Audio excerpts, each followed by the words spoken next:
still Hey, yo, sound. DJ. No matter where you go, no matter where you Are you ready? world sound. Are you ready? What? Yeah, yeah. What? Let's go. What? Let's go. What? Let's go. What? Go girl. What? Go girl. What? Go girl. What? Let's go. What? Let's go. What? Go girl. What? Go girl. What? Let's go.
Ja, nei whaafianga su whiwhloi mō tātou le nei whanga la whiawhilona songa fua.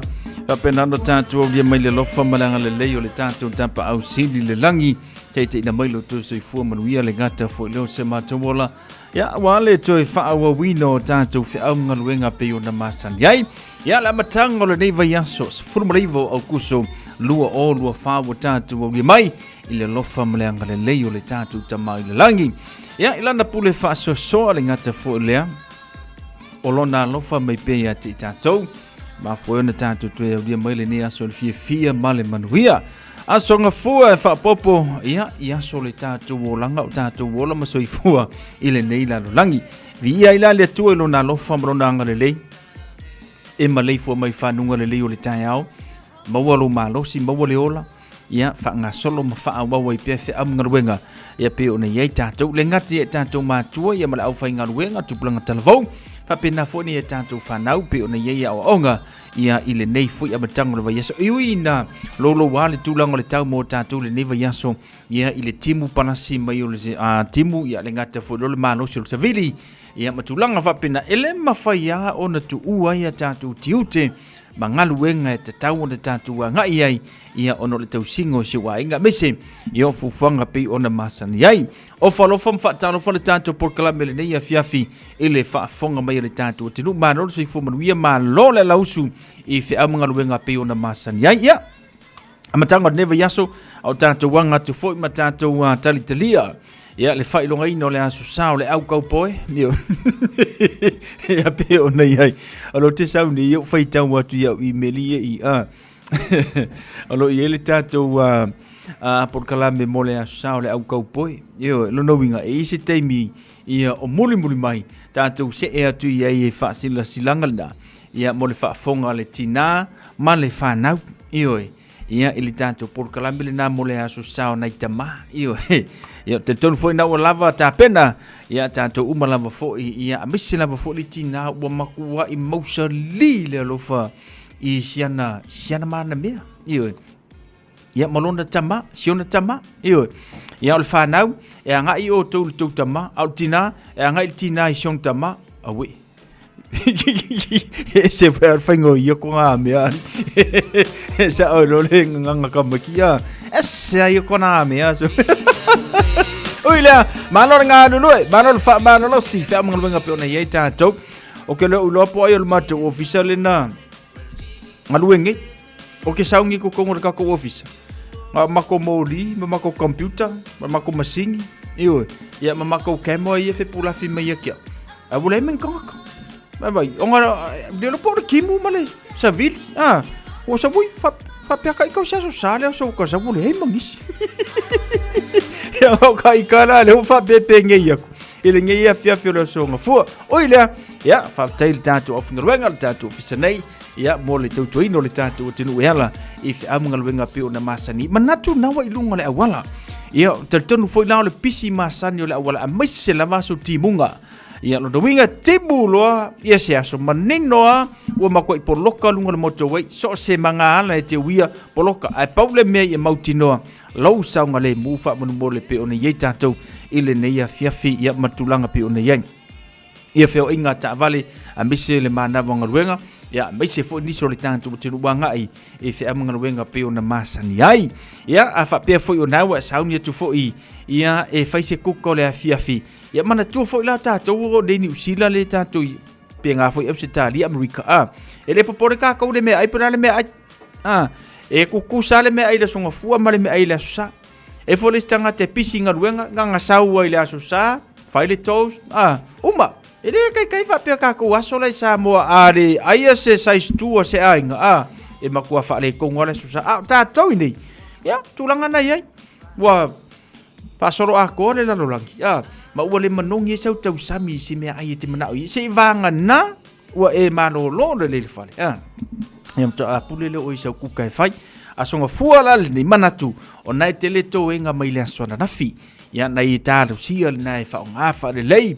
Ia pe fa pe na sa to me le songa na fi to fa nga ia fa pe fo na uma ma na ia tulanga na le ita to o le fai o le me ai uma au nei fa mai mawina ia le anga o faisi tau ngata te lo soifuanga ia ua yei tatou nei ia fa pia fu inga sa fa le kongu fu i fa ia se sa te ka we nga ngafi ia ia se ka fiu e pe a faisi ngau umukalo ioi singa fai ai e leng e popo ai le afia fira songa fu ia latou ia paku mai le maluru nga uma lau kausa minga fa misi le paipa pulo mal palanke maluru ioi me la lena o ne ngalo ia tatou e te mai le maluru ai le mai se sile ka ia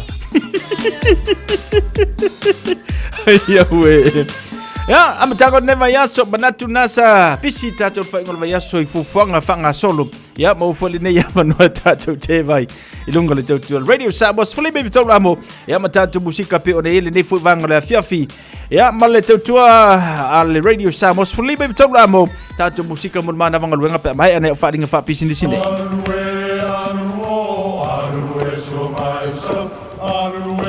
O Samoa o le atunu ua mai au na tofi. O le la au ua mai au ngā tātulanga e le to e tau au whangaina. O le vai fo i ua malili ua mai au na saiki. A o lau polo kalame o le vau filifili. Ua na o se toi wha manatu. Ua na o se toi whangu ia ua nganuu Samoa. Mau upu ta oto, mau upu tu. E ala lea i ala ngā upu ma muanga ngana ma le vau ngana. Awane i emisia le tātou polo kalame, iafi o aso lua ta itasi le itu la e valu i lunga o le radio Samoa. Ia manu ia tele, lau mai moanga ma lau whaasaunga Samoa. Mo tupe whamomoli Samoa, mana tualoa le Pacific Easy. Olo whaawau pēr le tātou whamitoa nao le 5 tala te tongi mo tupe whamomoli, pe ae whaonga ina le Pacific Easy mobile app. Olo avano fo ile direct transfer te posi sa o lo tupe le tātou account, ma whaatino la foino tupe whamomoli lungo le telefoni, ai ngā whapitoa. I oe, whaasaone loro teimi mau tupe o taunga tale pensini, ai whaonga le tātou Pacific Easy app, po le direct transfer mo tupe whamomoli. Olo avano fo i o tātou ofisa i o Tara o Tāhu Huma Mangele, po tātou la silia ma le fitu se furu o whaasopoli ai New Zealand. Mo disa whamtalanga wala au le o Barcelau o tasi ono, po numero masani au kilani, o le lua fitu ono fitu iwa fitu wha, po le lua fitu ono fitu iwa baru wha, Pacific Easy, o la ba anga mo tupe whamomoli Samoa. Beta Drive Doctors, i le taulanga wha tau i mangele, wha pēr manrua, mo le vaenga o sosingasngase pe amana o mia, e wha tino e fo i matupui pui o le whana witi, o tupui pui le COVID sfulu iwa, mo i la tau e sfuluan tausanga malunga atu, wha pēr matupui pui o le flu, wala au telefoni, 255 iwa valu, mo so wanoe wha tino ai nei au nanga, o fisa whama i mangele i taftafane o le McDonald, a manrewa i taftafane o le Faletusi po le Public Library. Beta Drive Doctors Clinics. Talofa Samoa, wa ule nei o kaasfuti alu, a wale suia le ngila ura ule kio.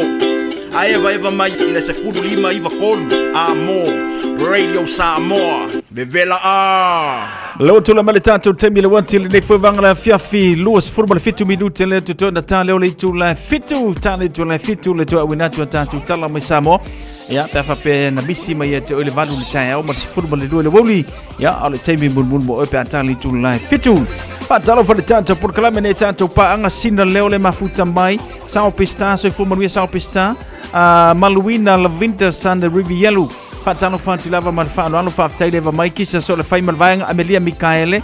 Fatano fatu ya April tau fa le mafuta mai so fu mari April mai lungo le tanto YouTube channel. Fatai leva mai ya ma shantu le tanto por clame. Ya ma eveva mai lungo le tanto YouTube channel le ngata follow le tanto Facebook page at Radio Samos Flimi Vitonu amo.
mana mana o se toya ina le la le ua matela ina when I so falling I so feeling e moni e alaba ita e te talanoa e te leiloa mana sola tawalanga no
Fianga o le nei foi a fiafi ia male tautua al radio Samos fuli me vetolo amo ia male tanto proclame musica su fi floi pe o nei le tanto proclame male tanto we vanga o le nei foi a fiafi lona aso nga fua fantalo fantuluisa fui mono ayu malor se fu morvia mano foleva kisa so le fai kamai ki kua talo fonso o faisi umio e malanga ayo e pisi ia ai tantonu ia ona lava Manuia me le lo famanga le yo le tua ia pe ona ile tanto por kala me le tua ile nei foi a fia fiolona asonga fua ora ngalo ia tal fitu no to se atu le mule to mo en ia tanto tala mai samo ia pe ona masani ile tanto por kala me ile nei foi vanga ole a fiafi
Fatalo faltanto por kalame ya Queenie Sanvelio Marlotse Fumanwe Queenie Fatale Fantasy Maile ne ya Fianfi. Tabalitato por kalame musika mole manavo ngaluenga. Se fulu fitu minuto Natale ole tula fitu. Tal fitu te fa Salawino tato tala mai sabo. Young Loves ya marisho fatuga motato le ne bangla Fianfi.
Ayalana, nai musika le nai fai maia, la fai pese por fa ile le yang la sa.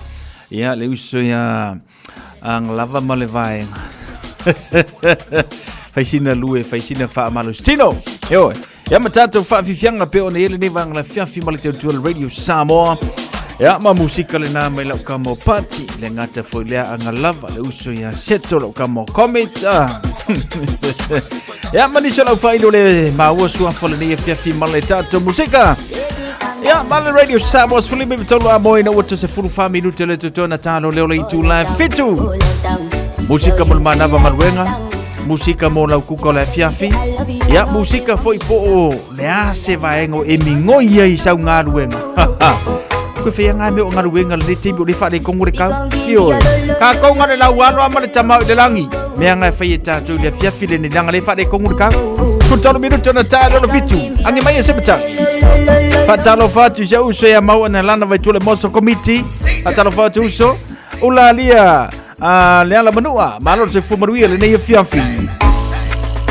Angi mai se matangi se momoli tu ai o elofane. Baby calm down. Ila upele wale mafayelo ufatu ona tata lele. Baby calm down. Wa obisia oe sawa wina matelo mfamo moe. Baby calm down.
Whaafofonga I le tautua a le Radio Samoa se 45 amo.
Nai whawhiwhianga so whiwhlai mō tātou le nei a whiawhi sunga ia saia Frank ia manisi nao whatunga le ngata fo le sunga ia puni ala waa. Ia ma le tātou pesele nao le angi mai se matangi se mo moli atua ia walofa. Io i orkangaka e mo mua kua i orkangaka fo ngā wolaki ilo walofa. Io ala kua fo ia se whawhingi ia o paua. Wolaki o koe maringa whawhingi. John leo tama leo tai fua manuia. Fatalo vate Lucia fue fatal fata si mai kisa so le fai. Ya mani so la to mau mali tanto por clame fatal fata si mai ele to radio Samos Felipe Vitol amo. Fito minuto na tano le tu la fitu. Manatu le mafutana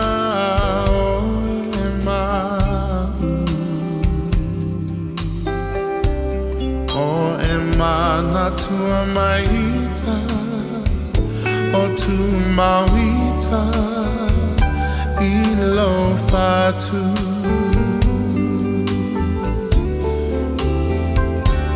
Boma tate talano ai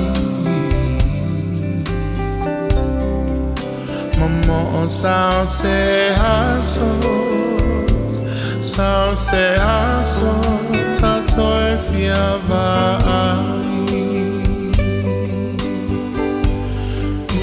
Usue e fuli mai lo tua la upele o tele tu na oe Tamo sao songi o lao fusi Mana tuai Usue e fuli malo tua le polonga Tale lava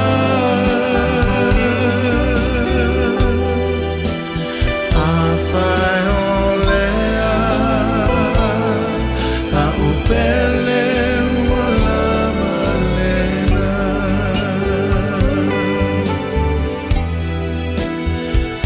Fai olea la upele wala malena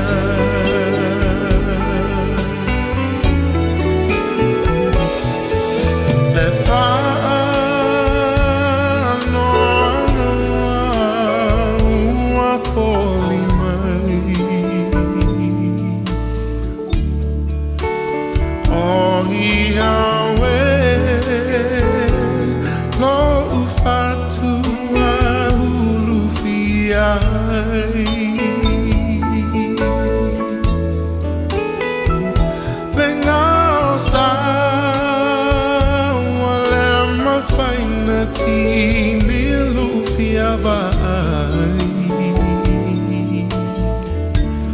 I find why every to my le fia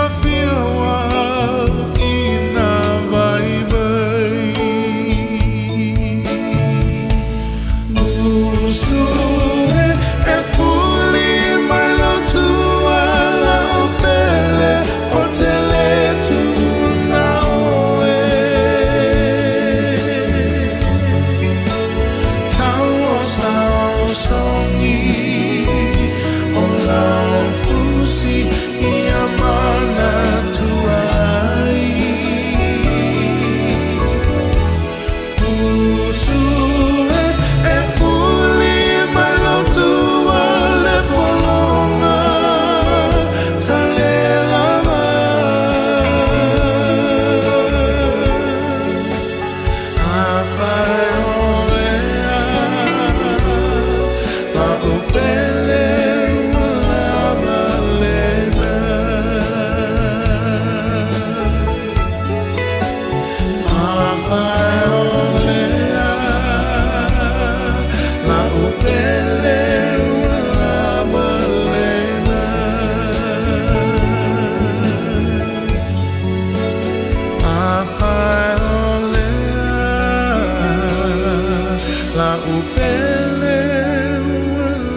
Nai va vivianga su Floyd mo tatou mai a just tatou fi ya ma peselena io Cecilia se caso ye so e fai ya ko le fa vives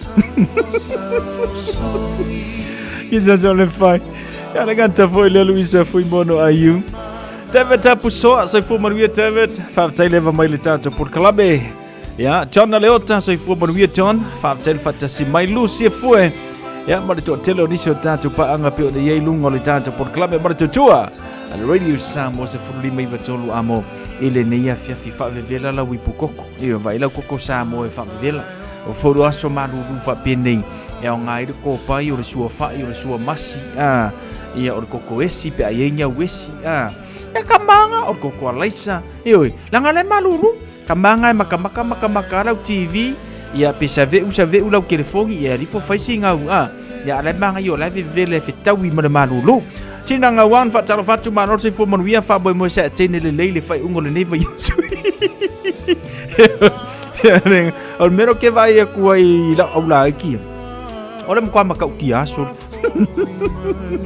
e fai va fa ungol vai yes o mai le fa vesi mai o le ma ka ukia Ya, le mo tilo tu tatou le tula fitu le taimi tatou le nei fuwanga fiafi apena bisi tatou tala mai Samoa ya oni ngano ya te le wotu se mali tatou por club mo te fasalawira o tatou tala mai Samoa si mai alfa fonga Ua na o le Radio Samoa se furulima iwa toru amo e tautuaina o e ilangungana fitu aso le vai aso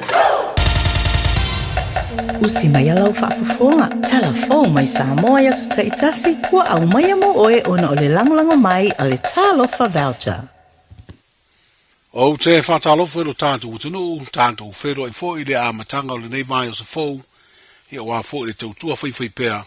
Tala tau longo mai lo tātou utunu. O le manuia le tālo sanga to ilo po le apili. I le whaamsidonga māua lunga Samuel Usua.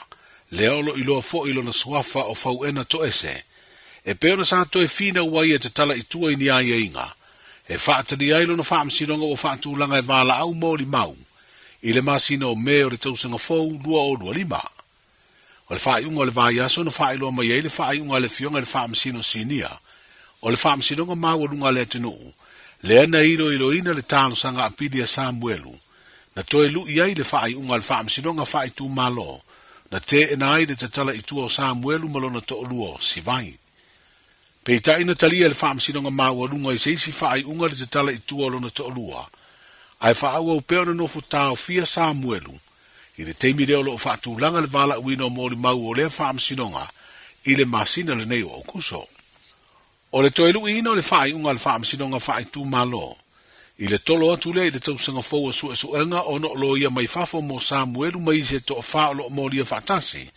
E whato awanoa i le tausanga fōu. Na mafu ai o na talia le talo sanga e peo na whaatulanga ai mea o le tausanga asau.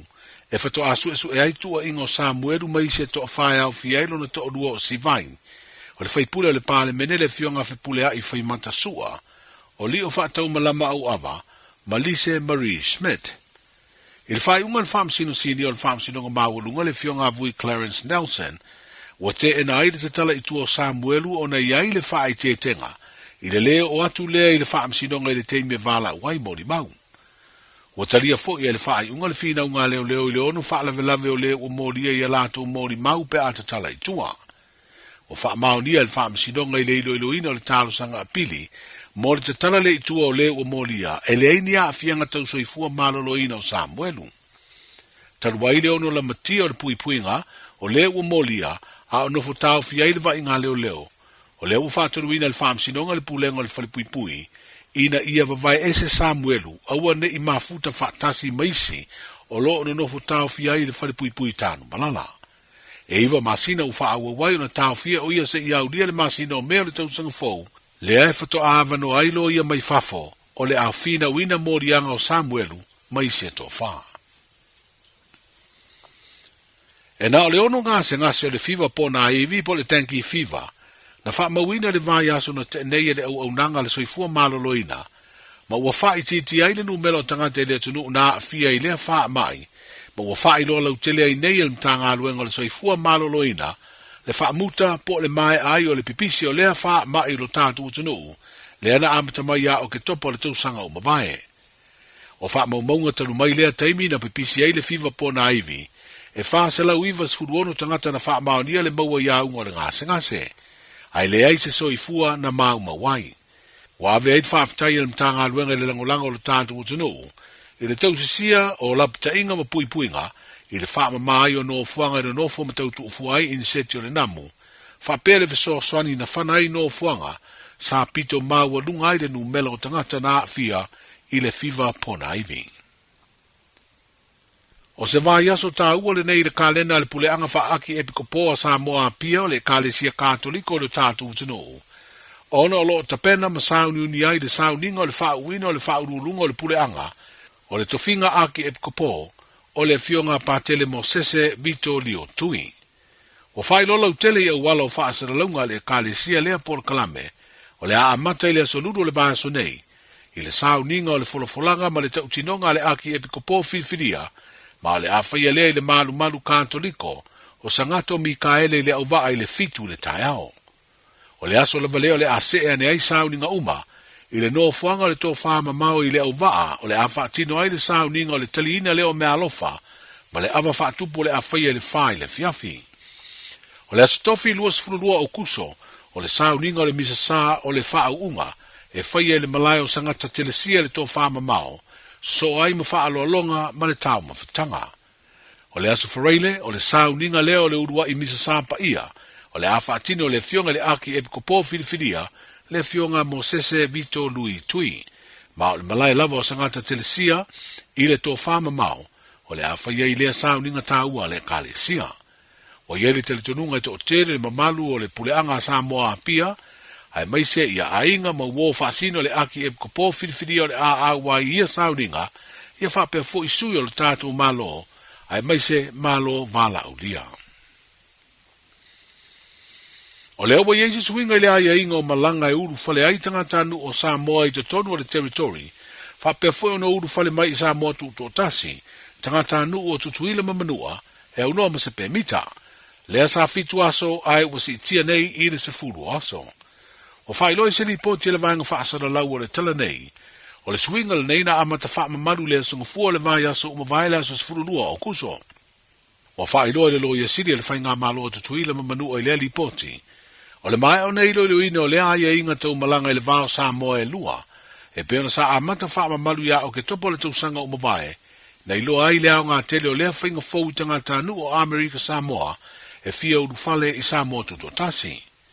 I te tonu o le ono masina tanu na whaatino lea swinga tau i malanga i le vao Samoa e lua, e tusa ma le se lau iwa suru lima tanga tanu o Amerika Samoa, na uru fale i Samoa tutotasi le masina. Whatusa le se lau fast suru lima o tātou tangata, na uru fale atu le territory i te tonu o le masina. Whalia fo i le loia sidi a Amerika Samoa i le lava li ponti, e i titi lava le numela o tangata na sidi aso e na no fwai le territory, talu na amata lea ia inga fo i malanga e au noa ma se pemita. E peo na si le fio se tasi leo aia inga na fausia, i le fono o le atoa Samoa, e peo na sa tali malo ai le whainga malo a tutuila mamanua. O whailo nei le ofisa sili o le pulenga o le lakapi Samoa, le sunga whale o mawaenga Vincent Fapule ai, i se ripoti le nusi pepo le Sunday Samoan, le avano ai o le tofinga o le whaia o ngaudo le tatu o lukapite i to afito o le manu Samoa, ina ua whaamuta i se whae unga le komiti whaafoe le lakapi Samoa, le kona karate le fionga muri anga tele Fata Brian Lima, sa avea ma whaia o ngaulu. O se whae unga o whaamuta i fo i maisi tofinga o le pulenga o lea au lakapia le tunu o le whae unga lava, a le komiti whaafoe na whaia le aso se furulua o Iuni, a o ta pena le tatu o lukapite i to afitu, i ta longa a le Olimpeka. O whaalia le ofisa sidi lea li poti le o iai se fuafuanga whaanatinati, i le teimi nei, e whaasara lau ai le avanoa mo se whaia o ngaulu. Peitai o le itu mautinoa, e te tau no atu ia Novema, i le teimi o le tamu sanga la kapita i to fitu atu no o le Oceania, ua maua se whaia onga. I stasi o tala mai le tālonga la kapi, o le fiafi o le songafua le nei vāia sa fau, o wha moe moe tu ai lo tātu mutunu, e le tātu au la kapi tele o le manu Samoa, mo lana urua i tālonga o le tamu sanga o le ipo le Pasifika, o le a tā alo ai mawhiti i le whae unga o le vāia sa nei.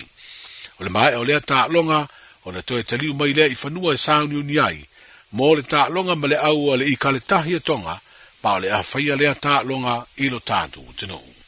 Manuia le amatanga o le vā yaso, soifu. E silia ma le se lau fala oloa I Samoa e mawhai ona whaanga I le talofa voucher mo whaatanga alu a inga. E le atua lava se 5 milu te lafu antuai mai New Zealand, Australia, Amerika, mai si antunu. Ai tau nuu I telefoni maolo e whaanga le talofa voucher e whai e le whaatau. E mawhai fui ona tungi e tuai le cash power wha pēle pili o le vai iso o se taimi. Angai loa le www.pacific40.com e lafu ai se talofa voucher mo lo a inga I Samoa. Mo nisi whaamatulanga vala umai le olu atasi o valu tolu tolu, lua tolu, po le info@pacific40.com. O le nama whaafonga le tātou tunu le te whaasalawino o tātou tala mai Samoa. Ia pe ona whaafonga e le tātou tunu le tāu le valu, ia manasifuru ma le lua. Taimi mulmuli mo oe pe ona whaafonga me le nevanga le fiafi. Ia, I le tautua ma tavelo le tō whautanga vai a tipi au tanga vai o le sui o Radio Samoa. O lo ngā lue ma tū whaatasia tātou tala ma le tātou tunu o Samoa. Ia mo le sila fia I tātou le ngata I Aotearoa nei, Australia, Amerika, maisia tunu o le lalolangi. Tawala maile le tautua a le tātou le tio nei. Ia, na mwhaina tua mō sesio na whapoponga o tātou tala mai Samoa le tāu le valu I le tai au a tau. Mana ia le vaenga le na momoli mea tātou tala. I le tue whapopo ai lea o le umi, o le pe mita e te anga I ai tutuwila. Ia, mantua pe le sa fitu aso. Ia, ne lau whapopo I le si tolu aso, lono winga o se furu e te alu ai. Mangaia na mo tātou. Ia pe a whapea la e tutusa le ma le pasese. A lango le tele o tala I te whaalongo I la lukuku I la whaifui a si taunga tau le pasese. Wa ngalongo fsili le sunga le lia o ia taitopore. Pe fia se pasese da laku upolu I kukuwila. Kei loa aka unka kire a fui a puse mo re koru se lau pea. Fatu e fui. Ia ile return. Ia tūlanga le na pe o ne iai. Ia le laua mana ia nei vaanga le na. Ina ia wha umi e fui ia lau tā whaonga I Amerika Samoa. Ia ma tūlanga pe o ne iai. Le si vaanga na pitu sili o na tāua. Ia ma mana ia mo le tātou tinu upe o na maua mai le tala. Mo tātou le nei fu vaanga ole a fiafi. Ia, na mwhaina tua mō sesio na whapaponga tātou tala na mō tātou ile aso a tāia o le tānu valu. Tala le tau mō tātou le nei fōwanga la fiafi se e mai le maluru mō tātou le sefuru ono tikiri lo na mawhanwhana lo na malu mō tātou le nei fōi a fiafi sefuru ma le tasi. Paisi maluru tere peo ni e tātou le ni aso le ngata fōi lea. Ia o le whaailonga lua le tūlanga o le tau. Ia pe ona ia le aso ngafua po la matanga neva yaso tolu timunga nisio vaenga whaatase fōi. Ia masavili malo losio whapena ona a fia le talo le tau mō tātou le so.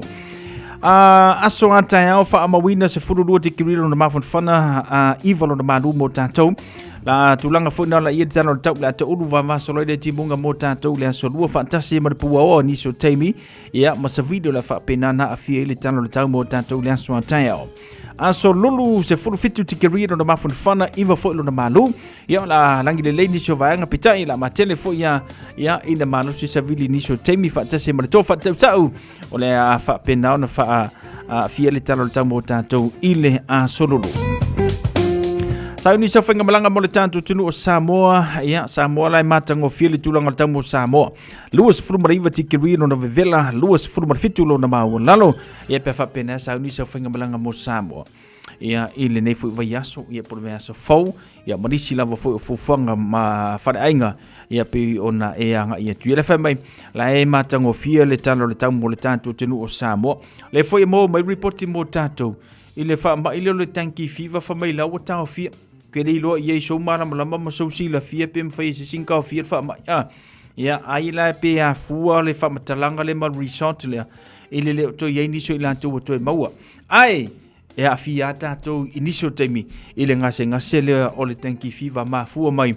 Ia, lo kaungu ulo Samoa, ia, alu no fa soro a ko fo dele fa yefe au ai ngalo ia ti o mo ko kele lo ngam a vela spray fo dele spray yelo tino van fa fonga le tino pui tato ia mele namu ia wa le vanga le na ia a fia ngo fia tato ile tanki fever tala na le tamo tato le nevanga la fia tato se e manga te falo le tino au kilani fa mawina ile nei fo ia fiafi ia bale ngati falo le tatu te lus ful valu minute te le tula fitu le tai au na suar ngati fale ia to mo want to ful fitu minute te valu le po na nei o le ngati fale o le hanga le fa bawina tasil minute tali tula tasi le valu le tai na lila ia na suar mel ngati fale o le hanga to mo malia tu lus mar fa minute te ile tula tasi ile va na nei o le no fango manu kau het te lusu valu minute te fulu li tai au suar ngati fale ia fitu minute ta sumar tasi la te mo mani tu ngati fale panga solo mai muri mai pitu le fama wina se fulu viva minute te fulu li tai suar ngati fale sumar tasi minute ta sumar tasi po na nei ia na fa penana tu mo mani tu ai le ngati fale mo ta tu pe ona yai le nei fo iva yaso kaleno fainga faiva fale tonu tulanga tau alai matango fir kaleno fainga faiva olono winga la utala ola tele le io o fingo korsami e makua ikelea a shonga lave ma no rosi ngalu ma no si marsavili ngi ke wa kafe ia fa popo ko mo le ilo a no winga se tala la tamai a we te alu furi sami ai fika sami se ia vai tato pack and say lave mo wala wi fa per kors fukala fa per ia kors fukala io ia markele o maso lai ka kiki ai o ke pe fika sami se maso fa i fu sina wa fa ai maso matulanga fa pena lai saunga le mula lo walu fali a pe te alu le pack and save ia po fela va se vainga ai o ke alu le sami o ke alu sami fa mo ngi ke wa pare ko ngaku ka ko le malu si mersevit tulanga la no le talo tamar ngati falo le tatu tunu report ye officer va ai o kilani fa nga solo ye fufuanga ia ole amatanga ole nei foi vai so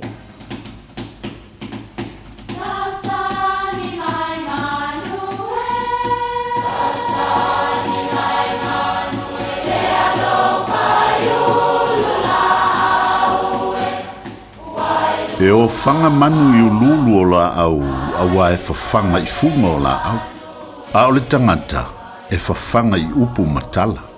O le mafileo o alanga upu mamuanga ngana Samoa maona whaapongai e a fua ilo na sio mianga.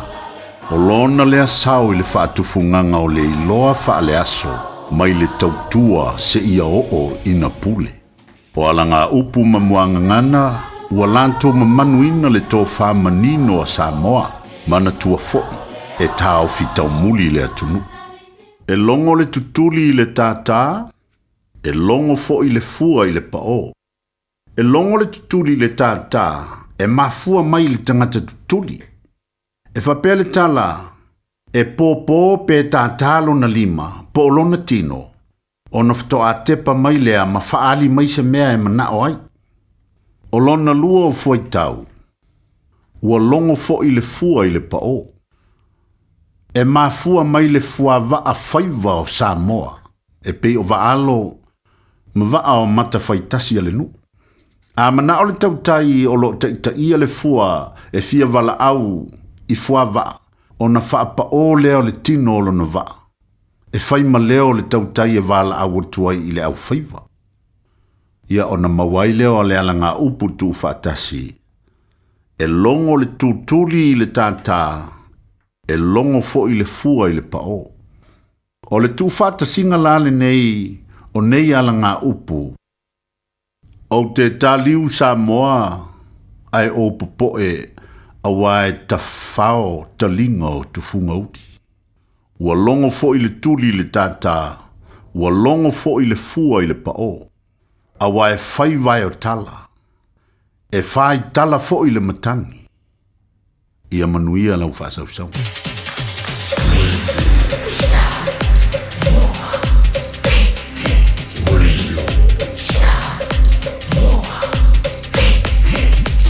Tasi limoi vatu.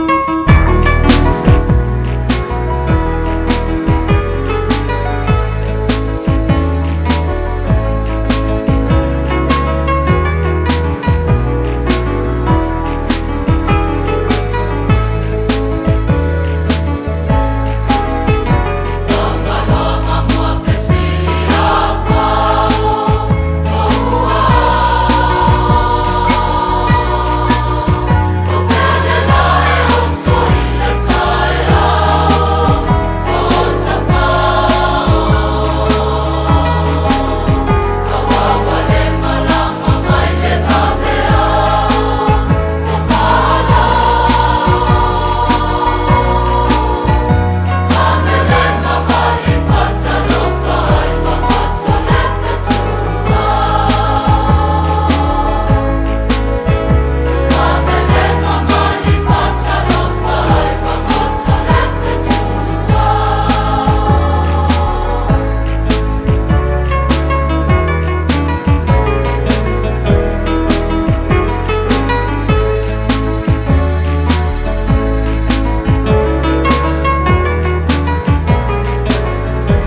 Si fonga mātango fiole nā le kulisi o lei fifi ia pe ona tawalunga tuaile tautua sunga ia asiava tuipea Antonio ma le tātou porkalambe le nao maufa Samo Mondi o le neifu vanga le fiafi ma le neifu ia sunga fua.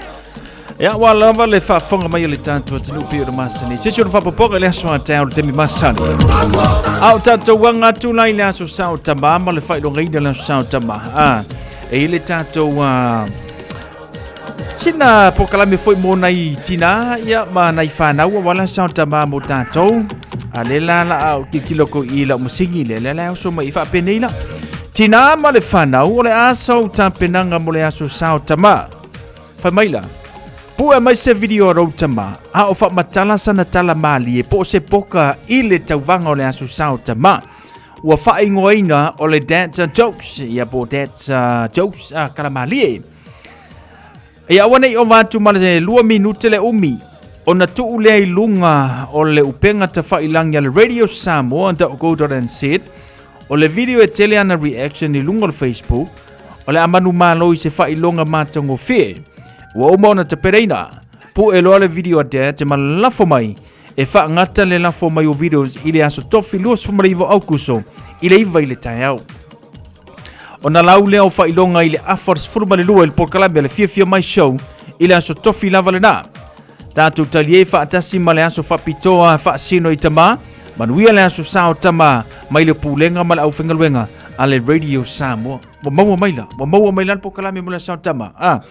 Mau kei loe le aia ma se kamai le isanga jokes o iai. Wo mangingo foi ama o maukingo o jokes foi ala amo le tātou porkalame. Ele ai ma se jokes e sao. Ele ma se teu se sa o pe mo ole ma ko pe pelo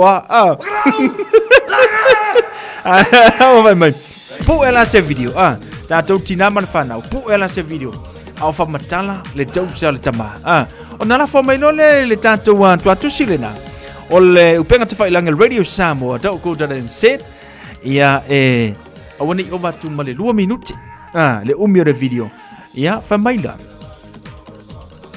o le atala po le video e tele ana reaction man tu foi o tatu ile ko yengi ka ko famasingo le wa famasino ai lungo tatu reaction ia ma nga fo ie kele anga likes ka kala ngai malo no winga e te lo fo ia le tanga te malo ia lo anga e lungo le tatu penga te faila ma tilo ma faita po ile tele ana reaction tu langa lana fainga lana le tatu video el ngata la tatu video da so luas formaliva ia o kuso ile iva ile tau luas furbalaiva ile iva ile tau ia malaua to ia tanga tole amalo ia ile tatu tawanga na mo tama ia jokes ia ke lo le ma se kamale se jokes o ia mai la se jokes foi le ia ma kwa ikari ia ka wa kwa nga akala nga le mga mi wa pengo fa ku ke mi solo le ai ma se kamale o ia se jokes ia o nga foi jokes ele ma se jokes sa ia le ngala tata por kala mela na mona so tama ya fa penona fa tautai me tina ma le fanau ya ai fa matala le tambala nga jokes ya ona la fo mai lola ia le tata Radio Samoa .co.nz ya ona mawai fo la ia le o le tulanga pe ona ile tata fa ma por kala mela mo le aso sa tama luas fo male 5 minute ya le wa te ale tu live fitu tu fa talo fatu le tanto por clame ne tanto pa angale mafuta mai Luisa foi mono ayu Aisa ma nai mama lor se fu manuia lua le vuka fa tawi fa talo fatu lua fa tele fa se mai tina nga wang fa talo fatu Cecilia twinga mala ma lor se fu manuia fa talo fatu asila sa misa ma lor se fu manuia o me tau ne vanga la fiafi fa tele fa se mai lungo le tanto YouTube channel fa talo fatu fo le tanto por clame ilia Amelia Mikaele malo sina leo fa tele fa se mai ile tanto tutua ya male tanto por kalame pe one yaile ne fu vanga ole a fia fitorise tonga fana fa talo fatu ya fa tele fa se mai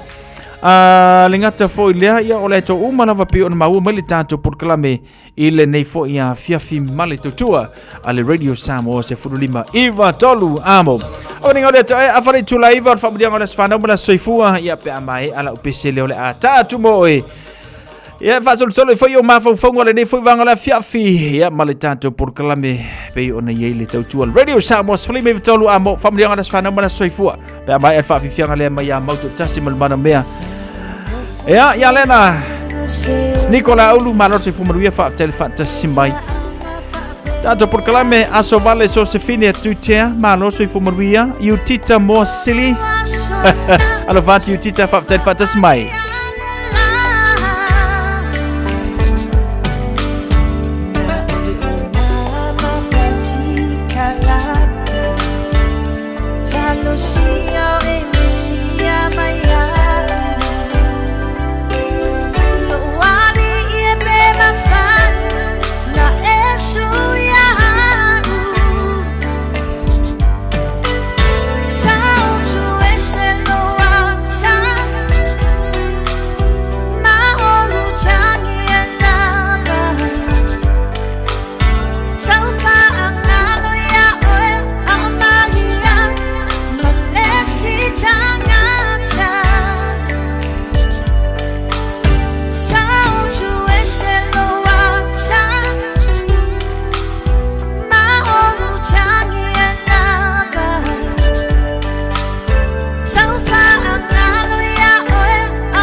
Mau Dr. Sia Suau Manisho Fatunga, Kelo, Wamara, o Minga Kungo Pish.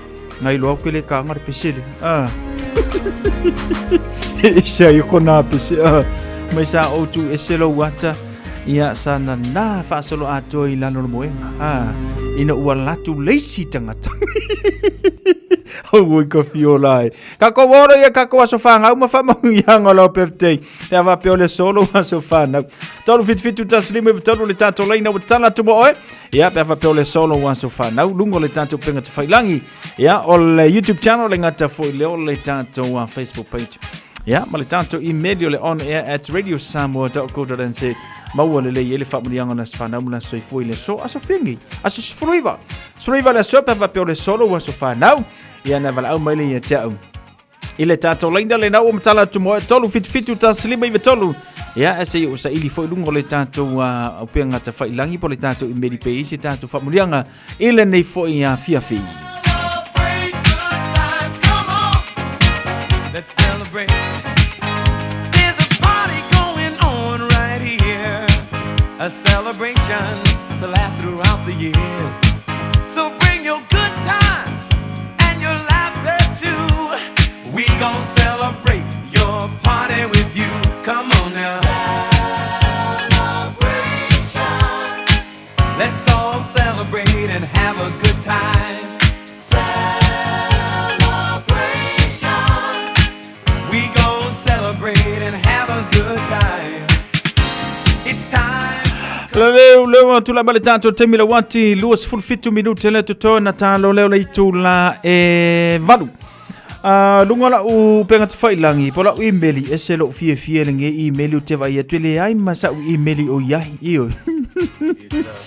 Eselo u le lei telo le u emaili le lo fatele mo o to waka.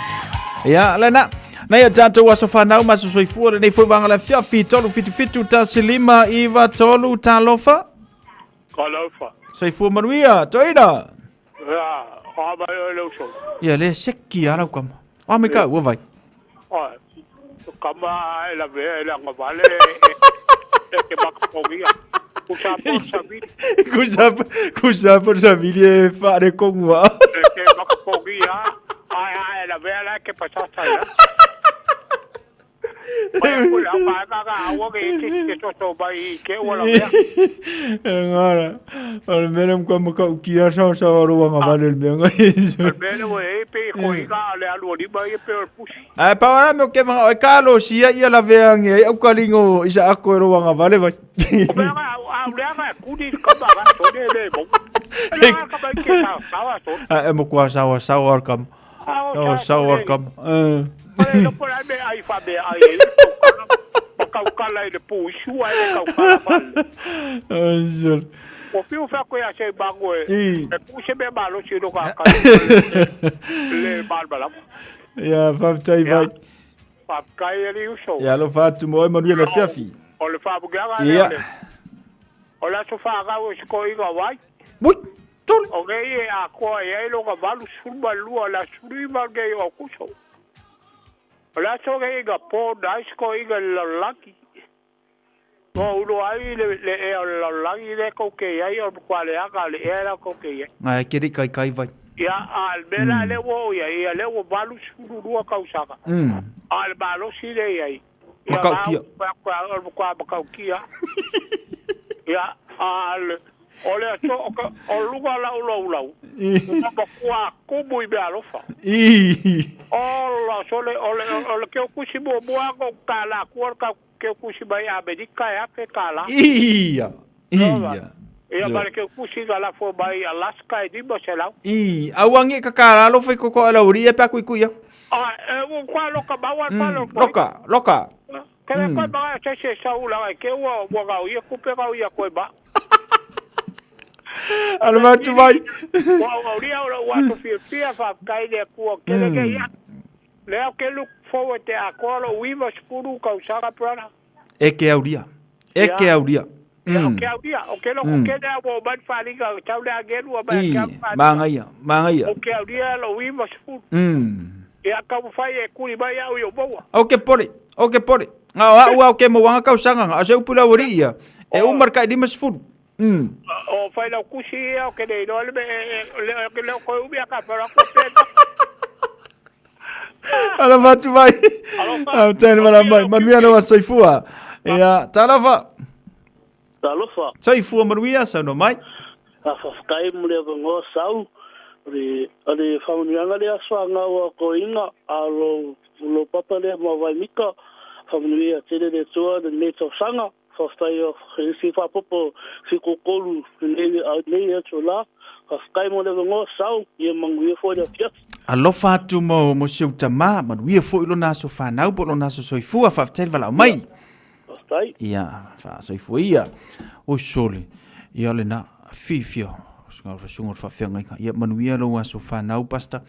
Whaftaile ngalue. Ngaleile atua mafua inisia se tele molo aso soifua. Ile nei fo iwanga ole a fiafi. Ia, ese si kakoso whanga. Whaman mole ka kere iyo. Ia, kei lo langa paula nane te atu aso whanau. Waro ke vai akula u email. Wa mele le yala u email le sa u email o iai. Ya, te lola tatu aso whanau manalo tanu mai ta ule nei a fiafi male tautua ale Radio Samoa se furulima iwa taulu amo. Ya, male tatu porkalame whaanga solo ina ua tula male tatu te mili wanti lua se fulua minute o na tā leo na walu. Lanto umana wawa ulia mai lau atu aso whanau angale leile tua whapopo ni siau se tele mo o tau ile nei fui vaenga o le fiafi. Ya, le ngata fui lea.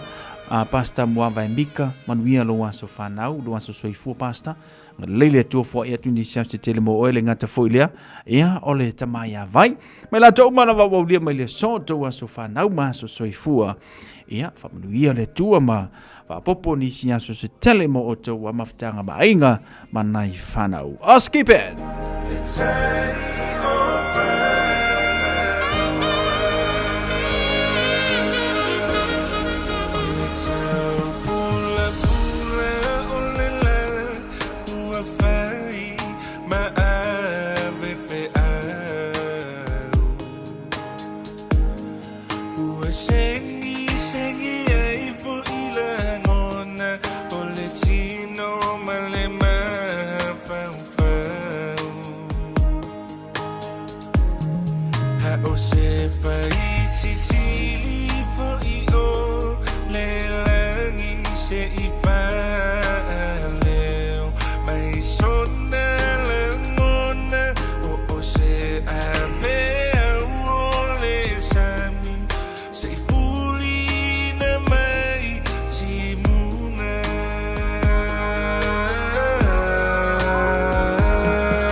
Fasa ile olanga ai emole wila mailo atu ai o foina o fati fa anu tu ai nei mana tu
iwa o le tautai. I me lofa le tua uopo, ma sapa sapai.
Whawhiwhianga mai le Oski Band marisi no whatunga mo tātou na walo whatua le tātou tautua ma le tātou porklami e lanto umalava ia le asa ulia mai malmanuia o lanto aso whanau maaso soifua i le neifu vanga o le a whiawhia po le neifu i aso sifurumaliva au kuso lua wha. Taimi masani mo ne tātou whaasilisilanga ia a ole i tāina le valu Pata se mai lor sunga i le whawhengainga pasta pōni fonti ia mo se whapopongo le tātou porkalami le tu le upenga i le loloto.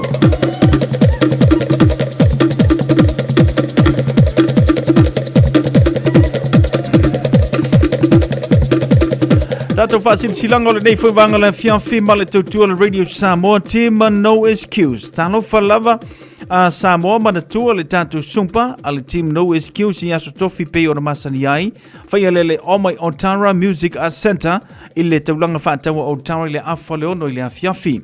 E le aise te tongi o le nei sumpa so mai tātou fia ma wha manustino whaatasi a wale tātou soifua manoloina.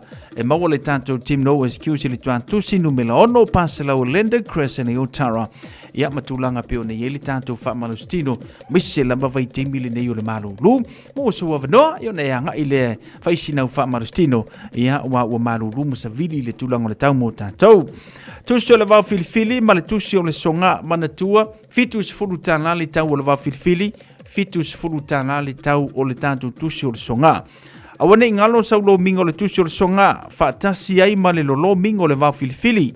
E mawai whaalupenga o Samoa i sisifo tutuila mamanua. O nisi o tala tu o Samoa la langa upu. O le matawhaioi a le matai le whainga o whaalavelave. E pei o le whaapoiponga, o le maliu, o le osio singo a inga. Fesila whainga o Paolo, si i whaanoalo, whaarangingo e kalesia, ma le tele o le ngangana. O whaanolonga, e fitu se fulu tala le tau. Na le ofisa lava le Radio Samoa i le tolu on Hopewell Avenue i Manukau, e te mawai le tātou tusi le nā. Mo nisi whamatalanga wala au le lua na lua, tasi lima i watolu lua na lua, tasi lima i watolu pe tanga iane, i le shop Radio Samoa.co.nz te whai mai eisau oka, ia pe amana o mia le tātou tusi le nā, mau filfili, ia ma le tusi o le songa manatua e lua tusi. O le tusi o le vau filfili e fitus fultala, ia ma le tusi o le songa e fitus fultala fo ilona tau na le official Radio Samoa ia e te maua ia tātou tusi peo na masani ai. Sa papali wha sila silanga i le ava ma le whaaloalo mo tama whanau umo le fio ango sa papali o alala ma papa a au iau kilani ma au te ronei. Le pa ia lava lea awale susu o le tapa au wha asisina le susunga i le mali e toa na whaalongo i ai Samoa. O le pa ia lava lea awau sualii, susu to oa, o le sao na lua, le mamalu ingoa matua, mamango, maliwa si ufanua, ma upu ia te oe sa papalii. E fia whamanatu atu le tātou sauni ngā lotu, aso tona inei, aso lua sifuruma le whao au kuso, i le malu le ekale sia manukau PIPC malayo fatu ngā titi, numela valu sifuru raili rawi papa toe toe, i le tau le se furu maritasi le tai au. whaamanatu atu la tātou taulanga e pei ona masani ai. Whaamale mole e tau a ao mai le pleita le ainga mo sa tātou whaamalostino pe a mai a le sauninga. Alofa ngia e le atua whaamoe moe mo moli atu iai lo tau soifua maso mātou wola tātou whilo iai le manuia. Whaafetai sei nia Reverend Karima whai ai le tātou whaasila silanga le na ile nei fo ia fiafi. Aleja tātou whaasila silanga a inga sa savai naya pe se whea manaya a inga whialo fani sa tuia tua savai. Ile ava ma le whaaloalo i suli umo le a inga sa savai naya pe se whea manaya a inga whialo fani sa tuia tua i savai ma suli umo lo au mau i so se tafo ni usila nei e whapea. O le a whaia le tātou whiloa inga i le aso tona i nei luas fulma le whamasi ne valu lua o lua whai le tuatusi numela tolu pi Wairere Avenue Mount Albert Senior Citizens Hall i le afal se fulu ma le lua maai i le awauli. Whaamole se iutangia mai taimi whaatulangai no le tātou hall. Whiloa i le nāso a tō whaina i le alofa o le atua, whaafetai o le teitei whono, ma le laulau o lo sainia, le tātou whaasila silanga lena. Leite a tātou whaasila silanga lewa taunu mai le nei a fiafi, Paolo foi mani ngafa o le suafa le asi, i nuu sa i sa sina. E whaasifo le tau waa ma le lepa ma le ngatete.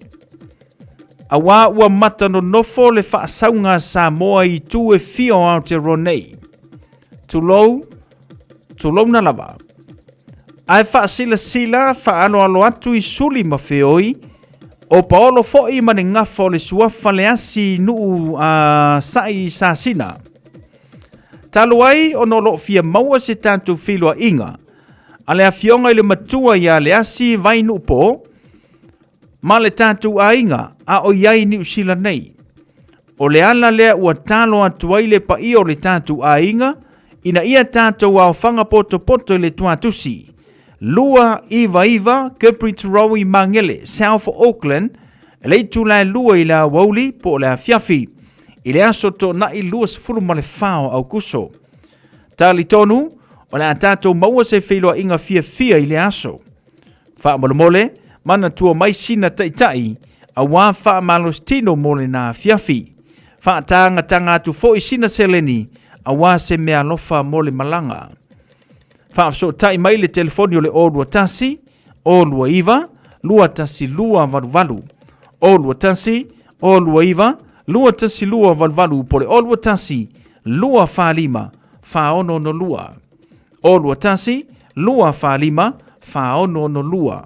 Whaafetai sei nia e pasta nua lunga, le asi seu manutafa, ma le asi vitale whaatonu, le tātou whaasila silanga lena.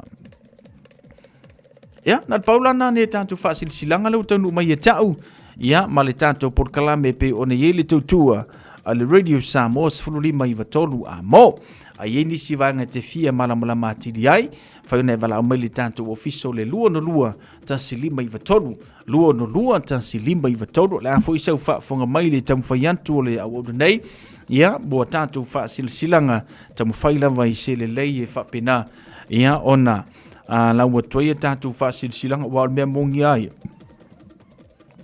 O si kei meka ke le launga whaasilanga fo ia eka ke le i on, ia. Ngaro kakanga kua o mi le wha mauri au so mai, ia pakaku.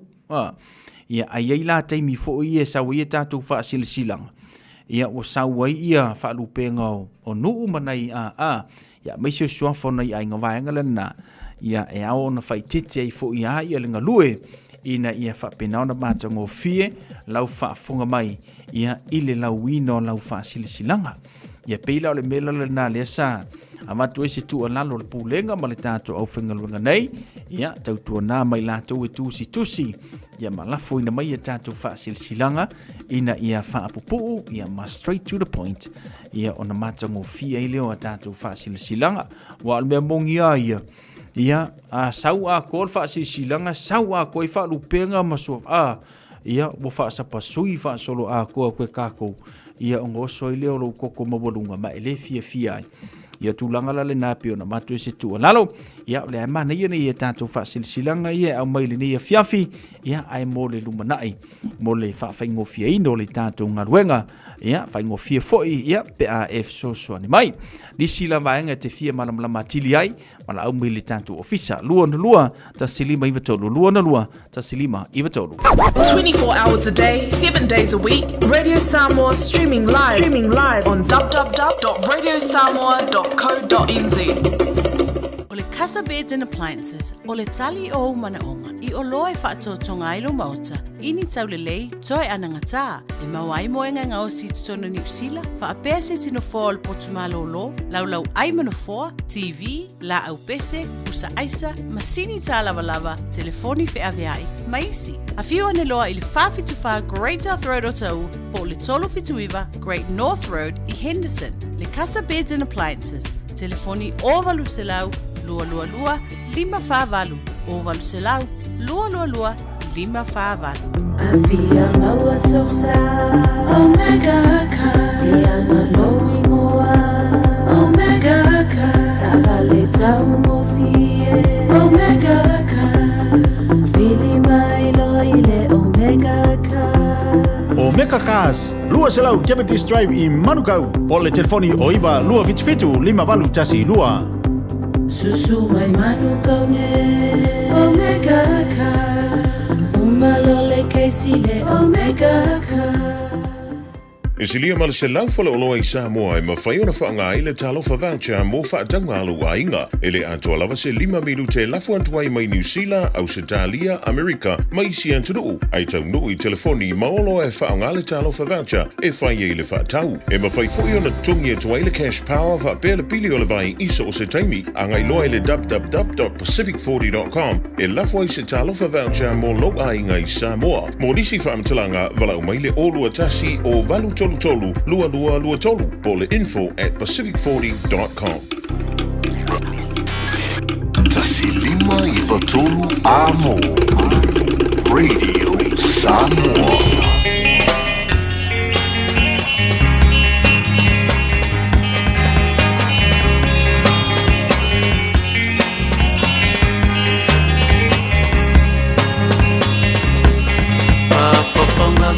Samoa, I say fire to Lautana.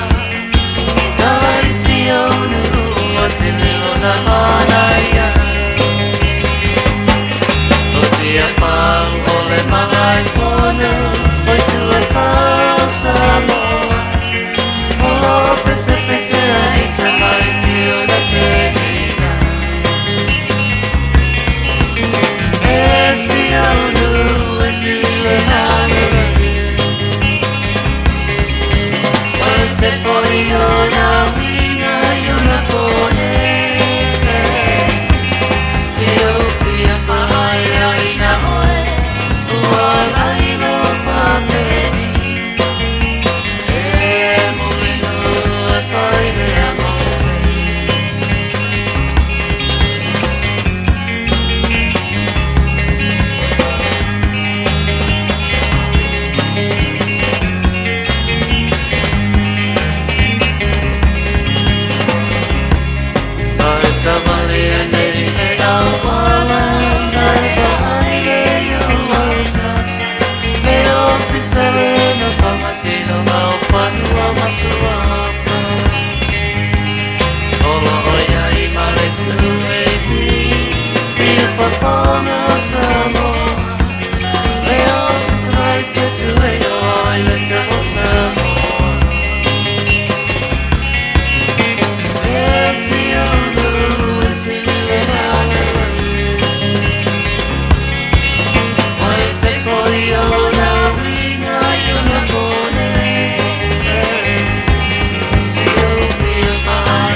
noa ele ai se tutongi, moso isu enga o kanesa o le tau fale.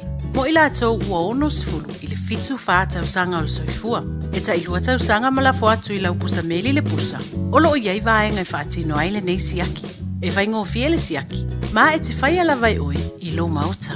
O le nei siaki. E mawhai o na vawe i loa ai le kanesa o le tau fale. Ao e le ia afia i ona aunga. A mawaloa lau pusa e whai ai lau siaki. Whai loa. E ono la vea i ai lau soifua. Mo nisi fautuanga. Tala noa atu i lau fomai.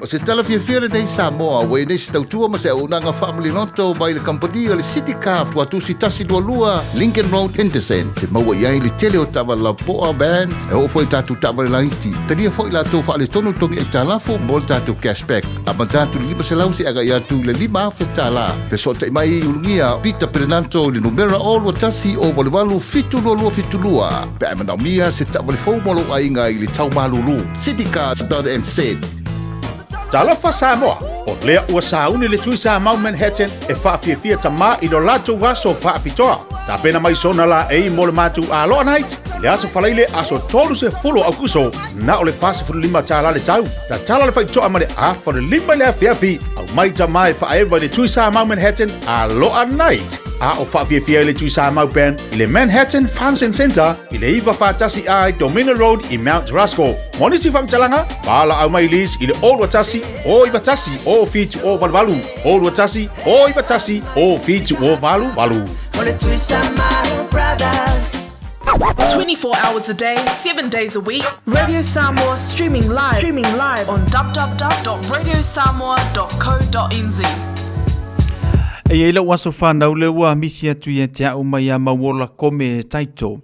Whamoni atu le aso soifua se uso ia vea taulia. Whaftaile tua ia molanda tausinga ia te oe. Tele nei tausanga wa e maua whamanui atu le tua mo oe. Alo whaanga mai a mawola marona ma le whanau. Manuia tele le waso whanau. Ia whawhelo i atu ma whaatano whatu le tua tele o le tātua tiru le mafuta mai le tātua Port Kalame. Ia whaatano whatu ia Silulu a Powton le mafuta mai soifua manuia Silulu whaatele whaatasi mai. Ia mai lato umalawa pi o na maua mai le tātua Port Kalame te Vinci Leonard. Alo whatu e seta tango moa whaatano whatu fo i se uso ia foa i fono ti. Lo pa usanga porutele le mafuta mai le nia fiafi lo whatu mo o lua mal whanau. Ia ua tasiri minute o tele valu whaatasi mai le sunga le whaafenga inga pasta poni fonti mo le tātua Port Kalame o le tutu le upenga ile le loto le mele usimai al whaafonga.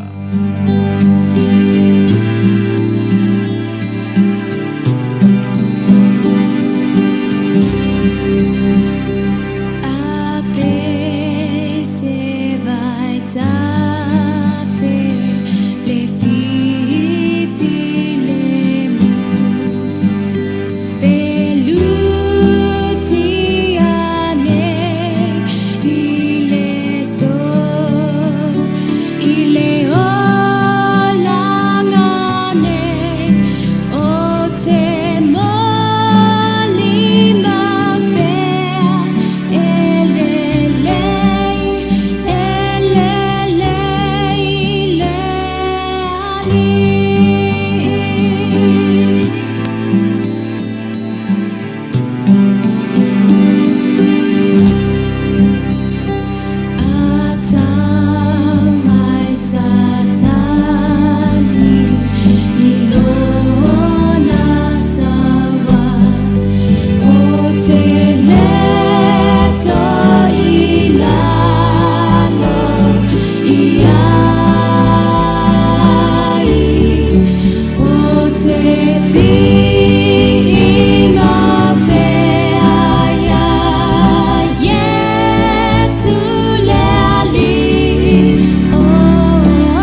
Mātou fia lava fo ele nei fiafi mātou te vivi i atu, ma faa nene atu i atu oe lo mātou tua. Le tua o le tamale alo ma le ngang sa. O le tua o le lofa tu no, o le lofa he muti vali. O le tua mai lava le amtanga oe o lava le ngā anga. Sili lava mamawalunga le meo lo e fio ai a ua. Tumu le lau lang nei lo mamalu ma lo matanga fie. Vi o elo mātou tua le nei fiafi. Mātou pese fatasi le nei pese pe ona mātou usu fatasi na le nei fiafi. E le lei o ele tua. A wai whawa vaulava lo alofa. Tele o lo wang le lei ma lo wha maoni a i mātou le nei aso atoa sa e tausi leo pui ma te tai mai. Alo mātou ola mai lava le tai au si o mai le nei taimi o le fiafi. Mātou te whaafitai ta mā. Whaafitai a wā oe o se tua le lei, oe o se ta mā lofa. A wā e te le tu le moe, te le tu lafo ina lava lau whanau. E ui lava, e lo mātou wha le tonu le te leo teimi. A ele mwhai lava ona e tu lafo ina i mātou o lau whanau. Ia vi ia lava lau suafa e whaavavau. Whaamanu atu o mātou loto i atu oe matau tau lau pa ia ma lau matau tia. Vi ia oe le tua, o le tua Abrahamo Isako ma Iakopo. Mātou whaftai atu le tua ona o Keriso Yesu o le wha o le tanga. We wina mai sa e saunia matu ina mai o lo lava lo pele to tasi. E amoia le wha o le tanga mo i mātou, o no lo alofa ma lo wha maoni. Whaftai te le tua, a wā leo mātou mawai ia le saolo tonga o mawai fo i masa wha moe mātou te ngā lulue maola i le nei alololangi o le nei soi whanga mātou te iai. A wai e se wha moe o le tangata ola. Mātou te sau whanga atua i le manuia wa umana e saunia pe a whai mātou te tu mau i le ola wha tua ia Keriso Yesu. Vi ia lo swafa le nei pō. Mātou tuina atu i atu e fo i le nei pō, mātou o mai, le tu e whātau nuina la mātou Paul Kalame. Mātou awhi atu i atu e le tua se e anga le mai mai, whatasi mai, whau mai a i mātou e le mātou Paul Kalame le nei pō. A mateina lo lava nganga, whai uina me uma le nei pō. I tu mau pele vi inga i atu o elo mātou tua. Nā atu le tua o tangata le nei pō le lātou whalongalongo whaafonga i la upu. Ese se nganga o no whaasala vei e whaalewe lave le tua a o nauna watu o tangata e fia whaalongalongo i la upu le nei fiafi. Whaamanuia i lātou uma mai mātou uma e ala ia o fionga pa ia. Ia vi ia lava lau swafa le nei pō. Tu mau ia atu ele vi inga o le whaamanu o le whaanetanga. Nei o aso uma e o lava i le whaavavau. Amene. Atalo fatu sa moi lau fasa songa fo le fiafi ma lo le soifo ma wa malangi ma ya le fo o tato sanga i le manui o le tua malona ma fna fana le nei fiafi ya wi lava fo i su ya i tau i me o tato no foi me fo i lo e lala ma e papa ai e pe fo i ma tu ni o kilani o lo timunga ma malulu ya o lo fa pena lava ona te usia pe i tato le lofa tu no le tua lo maua pe i tātou ia le whaamalolonga maua ana whaamurianga ese ne yaso tātou ai mo tātou talia ma le whaaftai ma le nganga fia so evi ia lava le tua i so se mea tātou te o iai a mise fo i sui ingo tau vi ia le tua whatalo whātu nei pō i lau whasausaunga ma lo le soifua maua ma le langi ma ia o le tātou Paul Kalame nei, o le tutu le upenga i le loto e pe fōna masani ai, la auto auna nei o ponifono ti, whata alofa atu i au auna pa ia le tua, o lo mwhai ona mafuta mai le nei fiafi, e le ngata fo i lea e whata alofa atu i nai o tātou tinamata ma matutua, o lo tāpo e mai i le aso ma le aso, lo talo, wālava le, alo atu fo i o au auna le tua i, so se whai tau langa i lato ngā luenga whai pēr. Whai la auto talo tātou tua asin sina lea ua manui ai fo i le mātou ngā luenga. Le ngata fo i leo la auto talo o alo whai wa tama whanau sa mo i le aso ma le aso. Whamni atu le tua i atu tau ta mama tina matutua faatalofa i le ia le silasi o Samoa i tupu mai e o si o tātou tunuu le ngata foi lea ia o le lautele o si o tātou tunuu mai lava i maunga te tele si o i maunga iti ia faatalofa ia tautou le pa ia o si o tātou tunuu le nei po faatalofa i nisi o lo o faafonga mai tonu mo ngase o lo faatootolia ai ono o ngase o le tino fe lava se meo e ngase ai tonu mo ngase tonu o mauta malawa po fe lava se meo e faafonga mai ai a o lo e faatootolia i ngase o le tino faatalofa ia te oe ma ianga lele ia tu le atua ma le mano ala na faamalo longa e so di atu ia ina ia maua fo i se to manga e nei fo i vai tau a ui e whaingta faatalofa ina ia tātou sumtua faafene o lo i tonu falpui le ngata fo i lea faatalofa faapitoa fo i lau whainga luenga le nei popo fe lava se meo e ngalue ai faatalofa atu ia atu o le nei po le suafo i Iesu le tātou li ia e faatalofa faapitoa lava i le paia o Samoa o lo o faapenao na nonofo i tuli manu e fio le nei langi so o se meo lo e faafonga mai ai se atu nuu ia o le alava se atu nuu o e mafuta mai ai le nei fiafi o ti ele malu si anga o le nei ala leo faatalofa atu ia atu o le nei po le suafa o Iesu le tātou li imo le tātou faola anga le leile atua faamanuia le atua vela na upu le nei po e fai ma faamanuianga i lo soifua faalenganga le faangaloina nisi o lo mfai ona asi mai fo i tono au kila ni nei ia ona o le ngata fo o mafutanga ainga tonu fo o ekalesia ia mese fo o fale lave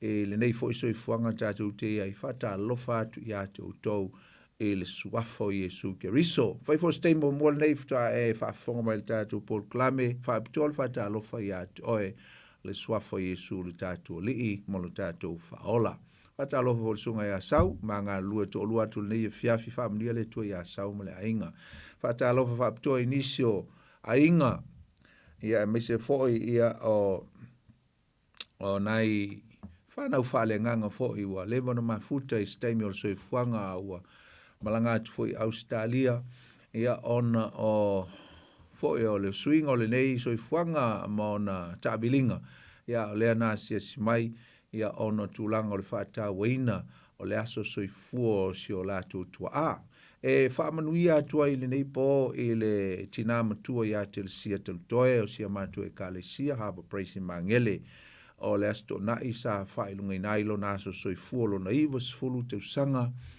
ia faamanuia atu le atua ia te o le tina matua ia maua nisi te usanga stele o lo soifua e te au na ipea mga lue e le ngata o tutono si o tatu e kalesia a o tutono foi o si o tu ainga awa o le tina ia e matua i ulu ola ma faamanuia ia o le tina e tusai ia o le totele e le ngata o le whanau ia o nai grandchildren great grandchildren whalongo e msalo pea ma le se lau fitu se fulu tangata na tupunga mai le nei tina o telesia manuia le atua ia te oe e le tina e tusa malo aso soifua na la sa matua wai i le aso soifua le tina ia e le fale i Manhattan i Marasco faatumulia ia le foi no fanga ia ona ole taupati atu ole ia foi o ainga ia o wopele a mese foi o tau ainga mai Samoa Australia ia mavaenga ese foi o nei tunu i New Zealand na awai mai ona le aso fata waina o le tina mtua ia te sia ia e atalofa atu ai fo inisio nai yalo le tina pe fo o le sunga ia Peter te lutoe mai Brisbane i Australia lo ia nei toe malanga i le stofi fa pe fo isio na tu fine ia po le faltua fo ia luse ia manai onalo ia le fo ina mafuta mai malanga mai Brisbane on le fa mo le tina le ngata fo ilea o sunga fa fenga ia pe teia mo faltua mo Samoa le ngata fo ilea o te mama tua ia maunga ia mai le la fanga o lo te fanga le sa o mai lango le aso lom tua i le asto nai ia vi lava le tua nga le tua ia te uto uma lava le maua fo i el to tele o la to na malanga mai ia uto swafa fai e fa fonga mai manuia le to tele watu i lungo le ea maso se awala le ato fo i tuai ina i o to ainga. Ia, vi foi le tua whaalongolongo mai foi nei sau, ia o whaamana tuat foi kia kurola ule tio nei le van, ia ai whaalongo mai loa o le whaamanu ia atu le asu whanau o le sungal whawhenga ia mua vai mika pasta, ia whaamanu ia le tua i lau sunga ale teitai o le Assembly of God foi nei li tu Samoa, ia whaamanu ia le tua i lo waso soifua pasta, mua vai mika, maua nisi tausanga stele awale au nanga, ia ele ngā le tua, maua le malosi, ia le whamalolonga le tua ia o el tama, nenga te foi lea, ia whaalongolongo mai foi i le aso soifua o le tama matua ia vai pua, ia whaamanu ia te le atu le tua ia te o le tama matua vai pua, maua nisi tausanga stele, ia mawai pea le maftanga mainga, ia le ngata foi lea o tiute pe ona tofi ai o le tamamatua. Nai whaamnianga nā mai le tātou Paul Klame,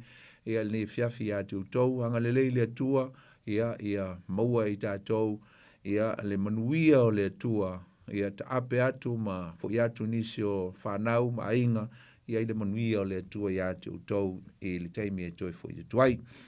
Ia, salo fo lo mantua nei o laso fo tau malanga tuai le sunga ya tui filolo eti laulala ia manuia le malanga uso pe tu fo ya tu sa mo fo i ono asies lava ia inga meso nga luenga sunga ya eti o le avalele o le pailate ia sa ma fai fo sia ma tu tanga polo nei mal sunga ya pasta kupa fui ia fa fonga mai ia ma lo lava le ta alo le yaso fa malu lua tu fo o fa mafati a o le yaso ia ai ia le tua ai manuel malanga tu e flolo le yaso ta ya me se fo tu fo ia tu Australia e le fa un le va yaso awa tiute mga luenga e tu sai ia ma faiva ma to finga ia wanga lu ai e le nei fo iso fuanga ta tu te ia ia le tua ia o le fiafi ia o te tonu. Ia lau te umil tātou mtaupu, e tusi Roma. Lea ua, whoringa mai, ia a msalo a umalimpole nei, ia matoe tasi se po, o a toe ala mtaupu sfulu lima, ia mara sfulu ono. Lea la tātou tamwhai, tātou te tala noa, e whaamae atu, ia ala mtaupu e sfulu male wha, sumal tolu, wha ingor sumal tolu. Ia ona tātou la atu ai lo lea, e le mtaupu e sfulu male wha. Ia tarusia ia whauma toi fo ima le vaenga o le mtaupu suma lima whauma ai le vaenga lea o le body politino le tātou te tala noai. Lea uma le whai upo e sfuluma le tolu o le tusi mataio Roma o lona mtaupu e sfulu ma le lima e whauma ai. O le mtaupu la sfuluma le tolu.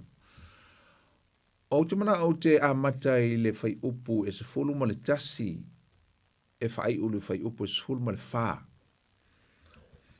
O i nā lolo i eise whai taunga e ese le tā ua tele. Wa nā ua whai u i le apostolo Paulo i nā i le mata upu le se fulu ma le tolu. Ua whaati taua ngai i le tā ua o le soifuanga ma le ola e te tau o na ola i le tangata. Me ta o le tangata o lai te li tonu e toi e fio mai Isu i lona fio whalua mai, le ngata o le si tianga lona fio whalua mai. Papela lona whaita wina mai le whai po sumal tasi. Ia whapea foi ina ua tātou i lona po, ua o i le tu po, e ala ai e na mamoe. Awa lata nei ia te i tātou le ola. Sa mamao ina o tātou lua i whātua tua. Wa lewa le po, wa lata mai le ao. O lea ia tātou whaatea e se ai ngā luenga o le pōngi sā. A ia tātou ofu i ofu tau o le malamalama. Ma mai whai po sumal tolu. Ia tātou sā vavali ma le mātango fi e tusai le ao. Aua le po ula ma le o nā. Aua le whaitaanga ma le mātaitu. Aua le whemisa ai ma le mataua. A ia o tau ofu i le alii o Yesu Keriso. Aua foi le sau niuni mo le tino e o ai i ona tu ina nau. Ma. Whafonga i whai upu e no whai tauina. e manino le lei o lo tala noa mai le apostolo Paulo. E whaau lava le au tū o le mele tala noa i le vaenga lea. O le tua inga soifua po o le tua inga o langa i te tau o na ola i le tangata kerisiano. A le lau wha maoti mai i le apostolo Paulo i whai upu ia. Le mea len tātou tala noa whaau mai lava le mata upu e se fulu ma le lua, se fulu ma le tolu, i le tua inga ola i le tangata kerisiano wa ola e eilu na wha moe moe. Le tua inga ola i le tangata ua na iloa, ma ua whaafafonga foi. Ma ua ia talia ina le tala le lei po le upu o le tala le lei a keriso Yesu. The kind of life that we must live when we receive the gospel of Jesus Christ in our lives. And particularly in this passage here, Paul was specifically talking about those who believe that Jesus will be back, will return.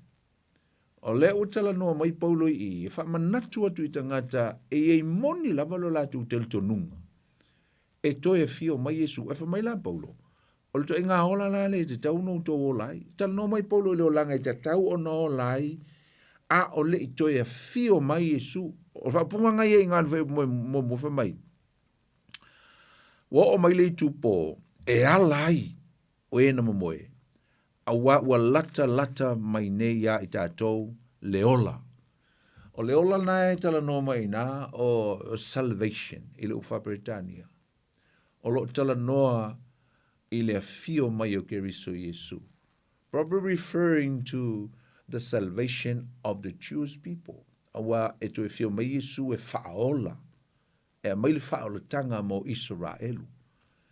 E a matau lia foi. O le a manuia i foi matangata. Onu ese e mese i lato oe o le a. O lai pēr i li teimi lea a ua ave ese le ka le sia po le si tianga a Yesu Keriso.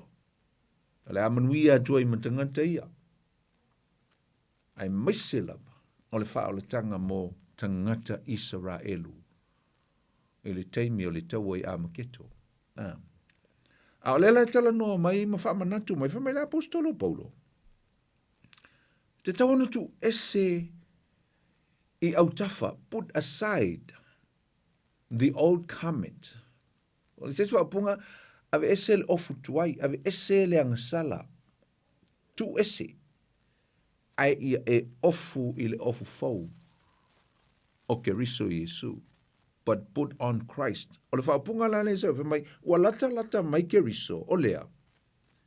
Ia o ofu ia keriso Yesu.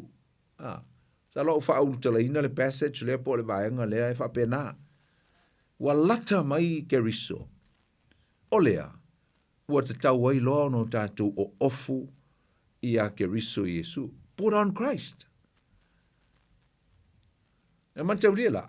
So se mea e te mana o si ofu fau.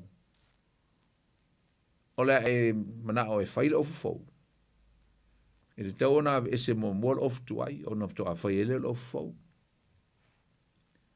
E tau ngā vese, you have to get rid of the old comment. Ave ese le ofu tuai. Ai tuu mai le ofu fau e wha ofu ai I tātou. Mai Paulo, ave ese mana onga o le tino mono tu ina nau. A wata tau no tātou o ofu I a keriso Yesu. O le manatu o Paulo, o I lātou uma e tali tonu ua lata le fio mai o Yesu. Ua te tau o na ola I le mea nei, I le mea tau o le alofa moni lava. E te alofa ai I le isi uso kerisiano. Ai maise ai o lo alofa I soo se tasi. Whataua mai I le apostolo, le whataua, matawala mta upu atole, o lo whataua mai le apostolo, le taua o le nonofo whealofani I le alofa. Ne laifa mai le apostolo Paulo. A whai wa tātou I loa ua lata mai le taimi o le toi whio mai o Yesu. Wa te tau lao na tātou whaanga ina le alofa. E wha a toa ai la tātou mafutanga matangata I to tonu le kālesia. But not just the brothers, the brethren in the church, but also the outsider. And also your next door neighbor, so sesi. E wha mai paulo, tau no tātou, o ofu ia keriso, maua le lofa, o no tātou no nofo lea, e le whea whani, ma whetau siai, i le alofa wha maoni i so o se tangata. E man tau lia fo ole, usom tō whawhine, ole whi aulea ole, ole whi aulea ole nei ona pō, o tā tele a mau tātou whalongo le tele o teimi, lungo televise, lungo le media, o tua pule laa, whale sā, o malu, o tātou whalongo ai lea ngā langaina lava o le urgent, o le whi aulea, o le ale whi au, wa lata mai le toe fio mai o Yesu. But how soon? O le ale lata mai o le fio mai leo Yesu. Na pa wale mea tātou e whai o le sauni mata pena. O wa tātou te po le tele ele, po le ale, le lata tele mai. A le mea taun tātou whaia, i o tātou sauni, wa lata le toe fio mai Yesu. Ma o te tau i tangata o na ola i le malama. Te ono whaitawina nei, o mau toe whaitawina i ne whamausali ai. Ma o taun tātou wola i se o langa ma le tonu i luma o le atua. Whamaili whai ua suma le lua. Ua lewa le pō, ua lata le ao. O lea, ia tātou whaate ai ngā luenga o le pōngi sā. A ia tātou o ofu i ofu tau o le ma lama. Let's put on the armor of light. Mai of tau o le malama. O lo o fo ila apostolo Paulo i le tele o na tusi i ekalesia ia na tusi. E whaataua i lava le o ofu lea i ofu tau adotoa. Ma o ofu ia keriso. Lua te Salonia lom tau pue lima e o le valu whapelo na whaitawina. O tangata o le malama o tau uma, le vea mtatou. Ma tangata o le ao. Tātou te leo i le po le pō liuli. A mai o lea, ua tātou, mai aua tātou te mamoe ai e whaapei o isi. A ia tātou mataala ma whaautauta. Aua o e mamoe i la tau le pō. O e inu ia ona e ona nā i la tau le pō. A o tātou nei o e oi le ao. Ia whaautauta i tātou.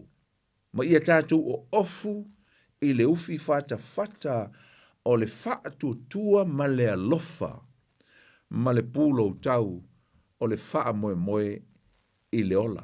Ia matau lia fo le Efeso, le Efeso e ono. Efeso e ono mai ale whai upo e sfun mal tasi se i o lava le sfun mal valu. Nai whai mai e fo le apostolo Paulo i o tātou whita ngofi i ofu tau a toa mai le atua. Alo fa tusa fo il ofu, mai put on, fa mai Paulo.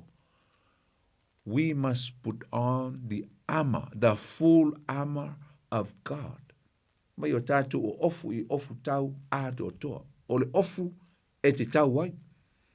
O le pūlou, o le ufi fata, o le pūlou o le olatanga, po le wha o le tanga, o le ufi fata, o le whatuatua, o le ami o tonu, o le telita, o le whatuatua, o le fuspa, o le wha maoni, maisi mea, ia nā, se e vai o le tala le lei, o le pelu o le nganga ia, o le upu o le atua, o le ofu tau mai le atua, noinga, o lea e mana o mia tātou le ofu nā le taimi le o lata mai Yesu, a le eile ofu tau, tātou te ola lama i le pōngisa, tātou te ola whaia ina lama, o no le malosi tele o whaaso songa o le neiro langa tātou te iai. O lo iei fo i le tusia kalatia alona mta upo e tolu alona whai upu e lua sifuru malifitu. Pa mai, a o lato uma e na papatiso ina i a keriso. Ma te uleo la upu ngā papatiso i a keriso lo te utala i le taimi o le wha o le tanga. Baptized in Christ is the time of salvation. Taimi wa italia ai Yesu e whai mali i mwha o la i loso i fua. Pa mai la, o lato uma o e wa wha o la ina. O te tau for mai, you have to put on Christ. For mai o te tau ona o ofu i tātou uma i a keriso. Pe a whai o papatiso ina i tātou i a keriso Yesu. Amen. Ai o te utala fo ila Paulo I le mata upu le ta utala no I le mata upu e Romans fulma le tolu sum tu fa fini. Fa mai o te tau no tatu o ofu I le tangata fou. Ia, po le natura fou, a new nature. Mo te tau na sui ai le tatu soifuanga I le natura fou. Alo fa te fa mai po o ofu ia Keriso ringa fa mai sui le olanga e olai. Sui le natura. Tu ese le natura le anga ma le ele lea. Natura ngasala. E tatu ofu. O ofu ia Keriso. Fa pena le tangata e ola le mala malama o le tua. Ea, e ola I natura o Keriso. Mea na faali mai e Keriso a o soifua o ia. E le tino le nei. O le ola mama, o le ola faa pa iaina. Na hoi tu sia mai le feso e faa fai upo e lua suma le faa. Ta tau te ola I se o langa mama, ola faa pa iaina. I luma o le tua aisea. E faa pena le ola I te tau o na ola I le tangata ua talitonu. Ua lata le fio mai o Yesu. Mali fai upo suma le tonu le la uto e fai tau ina o le tusi. Ia tātou sāwa vali ma le mātango fie. E tusa I le ao. Ma le mātango fie e tusa I le ao. Aua le pōula, ma le o nā. Aua le whaitaanga, ma le mātaitu. Aua le femisai, ma le mataua. O ngā luenga ia, a le tino po o ngā luenga ia, e oti ai I tātou. Whamali sumalwha, a ia o tau o ofu I le alii, o Yesu Keriso. Mai aua fo'i le sao niuni mo le tino. Loinga, aua e te faa malieina le tuina nau o le tino. Ai ia e faa malieina le fina ngalo le atua. Please God, le tatu tal noa e le mtau po suma le lua. Tātou o le tau langa, mai tuina atu I tātou o le tau langa e ola e pa ia e maalie. E maalie le luinga, e maalie le atua. Pleasing God luinga e fia le atua. E lo tātou wola I se o langa. E tusa ma le tala le lei. Lea ua fai mai tātou ua tātou wola ma tātou talia ina. Le tala le lei lea. Baby, ia le atua. Ona, e o wala tu se Kolose. O lei foi upo le apostolo Paulo ia Kolose tolu non foi upo se fulo I whapea. Ua outou o ofu I le tangata fou. O le ua faa fouina I le poto. E faa tatau I le na whaia o ia. Mana ia o whaperetani e whapea.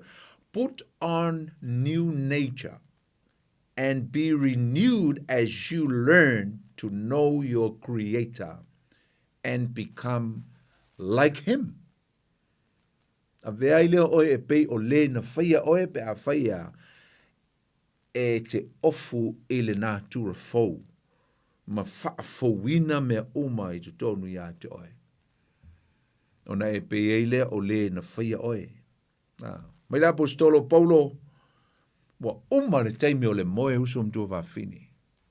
Sleeping is over. Walava. Whamai walava le moe le ringa, walava le pōngi sā. Whamai a o le taimi o te tau ona hala mai, mai ala mai. Masauni ua lata mai le wha o le tanga. Just because Jesus is so near, we have to get up, wake up, get out of your bed. Alu ese mai lo moenga. Walava na. It's time for work. It's time to work. O le taimi o le ngalue. Tā pena. Msauni. Wai taimi nei wana o mia o lo tātou wola le mala malama. E le ngata ilea. E te tauna mta tātou mala malama le lei I mea o lo o tutupu. We must know the unfolding of God's program of the end time. Mana mia lo tātou malama lama ma lo tātou lo le lei o mea wawa wai mai a le atua iana Paul Kalame e aso muli muli. Tātou lo le lei Paul Kalame le atua. E le ngata mo I tātou a Paul Kalame le atua mo le lumanai. Ala sanga mo moe lava. ai le whao ngā ia o tātou mawhau i le mea e te tau ona whai. Ei sea, whamai ho sea e lo mtau pue wha lo whai upue ono. Whamai a, ua wha umatia lo unu ina ua le ai se poto. My people are destroyed because of lack of knowledge. Whamai wale lava lo lātou loa, ma lo lātou mālam lama. Lack of knowledge, winga lai ngā le ola lava. Ai le se mālam lama, ele ngata ele ola ele mālam lama, ai le ai fo se knowledge, ele iei se loa ma se mālam lama, e tusa o mea ia ua tutupu, i le teimile nei. Tauna ala mai mo tātou loa. Wale steimi tātou te toi mo mohe ai mo whata mala ai uso mo tua wā whene gerisiano.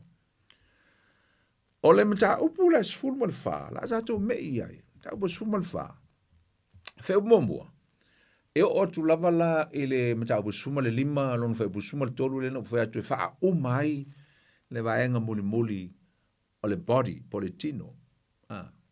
E lua vaenga o le body. Le vaenga lona lua le tatu noa i mai le mta upu sfulu lua. How you live the gospel le tatu wha longo ai isi mta upu mua. E mai le mta upu sfulu lua e o le mta upu sfulu ma le lima. Toi paula leo le mele zu toi le mta upu sfulu ma le wha. Wheu mua. E o le mta upu sfulu ma le lima, wheu upu sfulu ma le tolu. O le fu i toi wha ma mafa mai i e la apostolo Paulo. Le mele no wha atatu i atu e le vaso le nte nei. Talia e le tasi i le alofa. Accept one another in love. Nai whataua mai e Paulo ia nikulupu se lua. O le tū vai ma le tū malosi. Tau e Paulo i tū ainga tangata e lua. O le kulupu o tangata malo. Losi ma le kulupu o tangata vai. The weak and the strong. O tangata vai. Mai la apostolo Paulo. O i la tau ia. O lo lātou tausia. Aso wha manatu. Wha pitoa. Ia. Ma ai i mea e te tau o na ai. No inga. E iei mea ai e restrict pe le ai lātou. La wha te tau i tangata. Iuteia. Tangata vai. O tangata malolosi. Whamai la apostolo Paulo. E le ngata lātou te leo wha mawhaina le tau si o aso wha apitoa. Sauninga wha apitoa fo ia Israel. E le o wha tapula ina fo i pe wha sa ina po ai tu ai ngā mea ai lātou. E o sisi wha punga e lātou te leo wha mawhaina o na tau sil tu la fono. Luinga lai sa o loto a lātou. Ia lātou mea ai o lo ai. Whalong whai whai upo sumal, tau mamua, whai upo mamua. Tu whai tau ina e tau atu, whai upo e wha. Whamai. Ia o tau talia le ua vai i le whātua tua. Pela na e talanoa Paulo anga i tangata onu ese, o le tū malosi. Whamai ia o tau talia tangata vai i le whātua tua. Ai le ina ia wha masino ina o mā salonga. Whamai lau whai upo e lua. O le taofi o le tasi, e aina mea umalava. Nu ese la lea. Ai aina e le ua vai po iuteia lea, na o mea e tutupu mai ele lau ele. Ko ria voi la e vegetarian, whaataua i tangata iuteia le vegetarian pe o mea tupu mai ele lau ele, po fuangala au, mo fuala au, mea whapengau, vegetable, fruits me uma whapena. Ia ai whale tau tele ai la tau le manfasi, e whailonga foi mea ai mea ta o manu. Ai, whamai ia le whai upu e tolu. Aua ne i tau whaatau wa aina, le ai i le e le ai. Lai whaatau le apostolo Paulo, pia lai whai atu i tangata iutai. Aua la tu te tau whaatau wa aina, tangata o loo a ai. Ia te utou, ia e le a ai. Aua tu te tau whaatau wa aina, tangata nu ese. Te whawhonga, whamai. Aua ne i tau whaatau wa aina, le e ai. po le la ai manufasia po meia ele ai po tanga te uteia ma le ua ai aua ne I whaasala o ia I le ua ai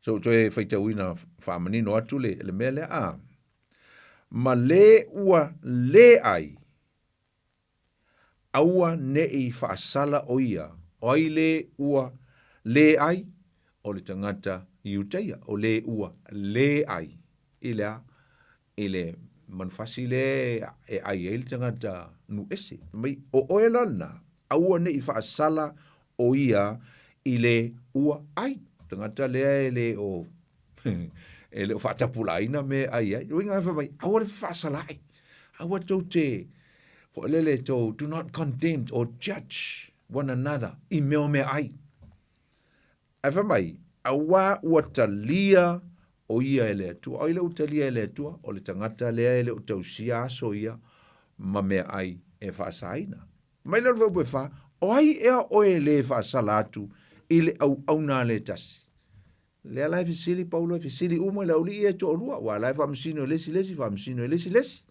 o ai ea oe who are you to judge the other brother oi oi fa mai e tu mau ia pepa u fa mai e tu mau ia pepa u I lona lava ali ai fa tu mawina lava ia awa e mafai le atua ringa fa mai e tu mau o ia pepa u I lona lava ali ia o la te utala ia li o tangata o lai te itai o lai pule tangata o lai lai pule al community po lai fa longo ia I me te tau na fai pe tau pa uina la e lona li pe tau manu malo ina ia na mena e fai ai fa mai awa ne ngalo o le atua fa mai awa e mafai e le atua ona fa tu mau ia teia le ua fai mai lona li wa le au ngā oe wa e pa u ai tu mau ai fa tu mawina le atua ai sa le anga fo ina o le atua e fai alfa msinonga ele faia e se tasi le whaamisnonga o le mea ua faia listangata e faia le atua le whaamisnonga pa o le mea lena una o te ala apostolo Paulo ia ola whea alfani le alofa so ia le veo mea ai ma mea tau te whi na wai ele ngata lai mea ai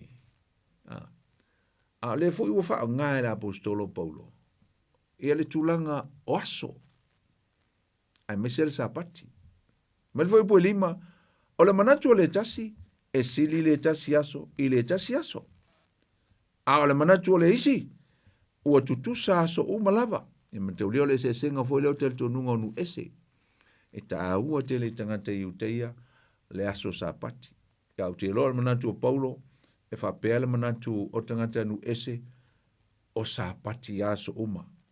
Tu tusa so uma I luma o le atua. E tusa I ma manatu ma tu singa le apostolo Paulo. Mai o tu tusa so uma lava. Mai lea, ia ta I to tasi ma mauti noa lona lava manatu. Mai Paulo, ia e whaalongo, listen to your conscience. Whaalongo po le ale mea nae conviction o lo loto. O le mea nai te tau nei whaia. Awa te tustusi lima mai whaamisino fo e listangata. O le mea nai te iloa a whai. O le leile mea ngai te whaia. Whai e te iloa. O loo e whaia I le li. Nea la tatu o te I whaupunga nā. Ta mai le whai bue ono. O le ana I le aso. E ana o ia iai ona. O le ali. O le e le ana fo I le aso. E le ana iai o ia ona o le ali. O le ai e ai o ia ona o le ali. Awa ua whaafetai I le atua. Luinga, ua umang whaapa ia ai loa. O le e le ai foi. E le ai o ia ona o le ali. Ua ia whaafetai foi I le atua. Te loa le mana ia wha manga mai la apostolo Paulo I. O mea uma tātou te whaia. O lo tātou whaia. Ona o lo conscience ma lo tele tonunga la iai o lo e whaia mo le atua. La lai whamanatu atu le apostolo Paulo, na ale tu tasi a le atua o lo o tau tāpuai au auna iai. O mea uma foi la tau te whaia, pe ese o tau tele tonunga ma o tau wanga nuu. Ai one ngalo ia te o tau, e tasi lava le atua o lo o tau au auna iai. Tu ul whamsinonga e whaia le atua. Ai o tau maua le alofa, maua le whaalfani. Ala lea e wha matala mai la e Paulo le whai upo e fitu walu ma le iwa ngai la loifu. Wha mai ia. Mai leo la apostolo Paulo. A wae le ai so tātou e ola mo ia lava. E leo ti foi se tasi mo ia lava. Aia. A wa a whai tātou te ola. Tātou te ola mo le ri. No inga, o lau mea ngai whai nu ese, nai te whaia mo le li. O lau mea ngai whai utaia, o nai te whai mo le li. No winga la. O le taimi ngai tātou te olai, o mea uma tātou te whaia, whai mo le li, aisea, a hao fo le taimi tātou te oti ai. Tātou te oti, a o lai le lei le tātou maafutanga, lai lofa ma whea alofani, luinga tātou te whioti foi. E le ngata o lai te oti moleri a o lo e oti foi. Ona o lo uso ma lo tu fine. I tu tonu o le maafutanga ngā tō te ia. It's a communion talk. O lai, o tau taratu Paulo. O le vala au foi lele, o le whaitua Paulo. A o til tangata o lai tasi le tino. O lai te oti mo le atua. A la fo e te oti mo le maafutanga. Lai te oti mai tu tonu o le maafutanga whealfani. Winga, you die for your body, for your brother, for your sister, for the church. You die for their sake, and also you die for the Lord. E lo mana Paulo, e vai pe tu ese, lo winga, o mene o le ola ma le oti. They are not isolated eventi o tatu o langa. E leo ni mea fo i e wha esea a tatu ola o la tatu te ola mo le stangata. Mea ngai te ola whea alfani. Nai te ola mo le li il teimi o ngai ke ola, a ngā fo i te ola mo le stangata. Hao fo i lana e oti. E leo se eventi e wha esea, pe fo le isolate. O le winga lo whamtalanga, e leo se mea whape fo lele e ese a lea tangata uoti. Le ai e te oti mai tu tonu o le maafutanga e whealfani. So you die for your family, and also, but mainly, you die for the Lord. A o ngai oti, o lai te oti, ono le whirangalo le atua. A la fu e te oti. E te oti, ona o le maafutanga nai te o lai. You serve wa umalau ngā luenga, wa umalau taimi, e te au nai, le ngata o le atua, a wa umafo lau taimi e te au nai, i isi o uso kerisiano ma so o se tangata, anybody. Ke le oki, po le esea, ave esea, e te oti tu tonu o le maafutanga, commune, e se le maa nei o le, o whapungangi, se kau ke wha longo ai maliu. A le tātou te iloa. E se a le tāua le context po le wha autuina le apostolo. Ma le mea ngā mai ai. Ngā mongo mai upuia. E mongo mai i le kaua i misa. From an tense lea e tupu le wāo la uli ia. A le mai Paulo. Se koka ia so i koke whi ngaui. I mea ai. Masapaki maso. La mea tau te le wha alfani ai. La mea le tu watasi o tau loto. Ave ese o ko differences ai tu vatas. A lu vatas. Langa ai ola. O el tangat ke siano fatu tu ile tu ngai te fatali le fio mai o Yesu. Ai ola. Nai te ola mo lo uso. Ngai te au na i lo uso. You serve your brother. Why? Because you love your brother, you love your sister, you love your church. Mai a te alofa i so stangata. A o foi langa oti. O nai te oti mo lau a inga kerisiano, ma lau a inga uma. ai sili ai o lo e oti mo le li. Nai te oti le lei. E te oti ono, you die in a good note. Nai te oti, ono le li, eisa. Se le mani se sira mai le tua. Kako ki whea alfangi. Tā tau te tutu whatasi ma, whau whatasi le malo le tua. Se le mani a upu ia.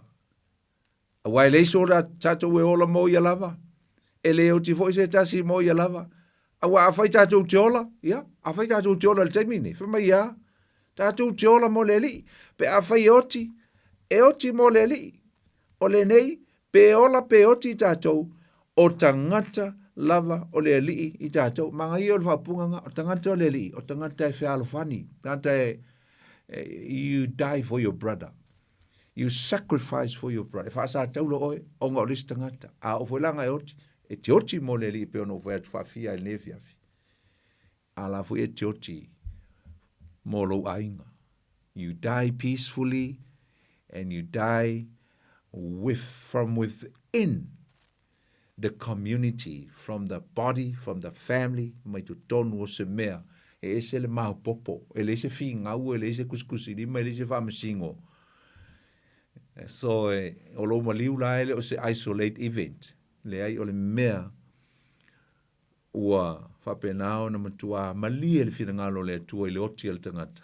A laia lofa i le tangata. Wow. Mai lo whai puiwa. A wā o le mea lava lea na maliu ai keriso ma ua toe tū mai, ma ua soifua ai, ina ia whaia o ia whaafonga upu ia. Ma li ie ua oti atoa mai o loola.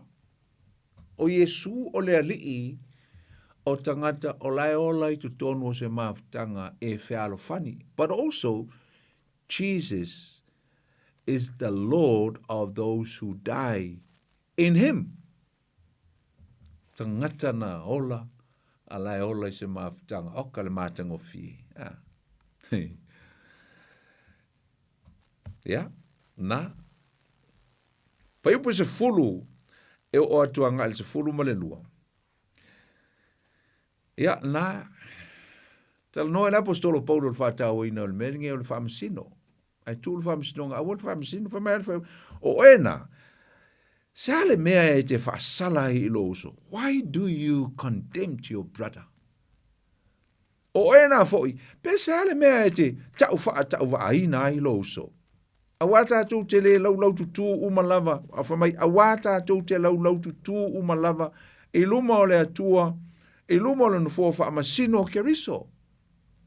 Whaamasino umata tau, kūle whaamasino ngā Yesu, o le mea ngā Yesu, ale mea tātou, whealo whani, a lofa, i lesi uso, awange i fitu iai, awange i mui wa mlele tele tātou kerisiano sa mo le mele o le atam telie, pe ia le se mautupu. A ele a ona ngai tu tono lo loto. O le mea moni ala ngai tono lo loto.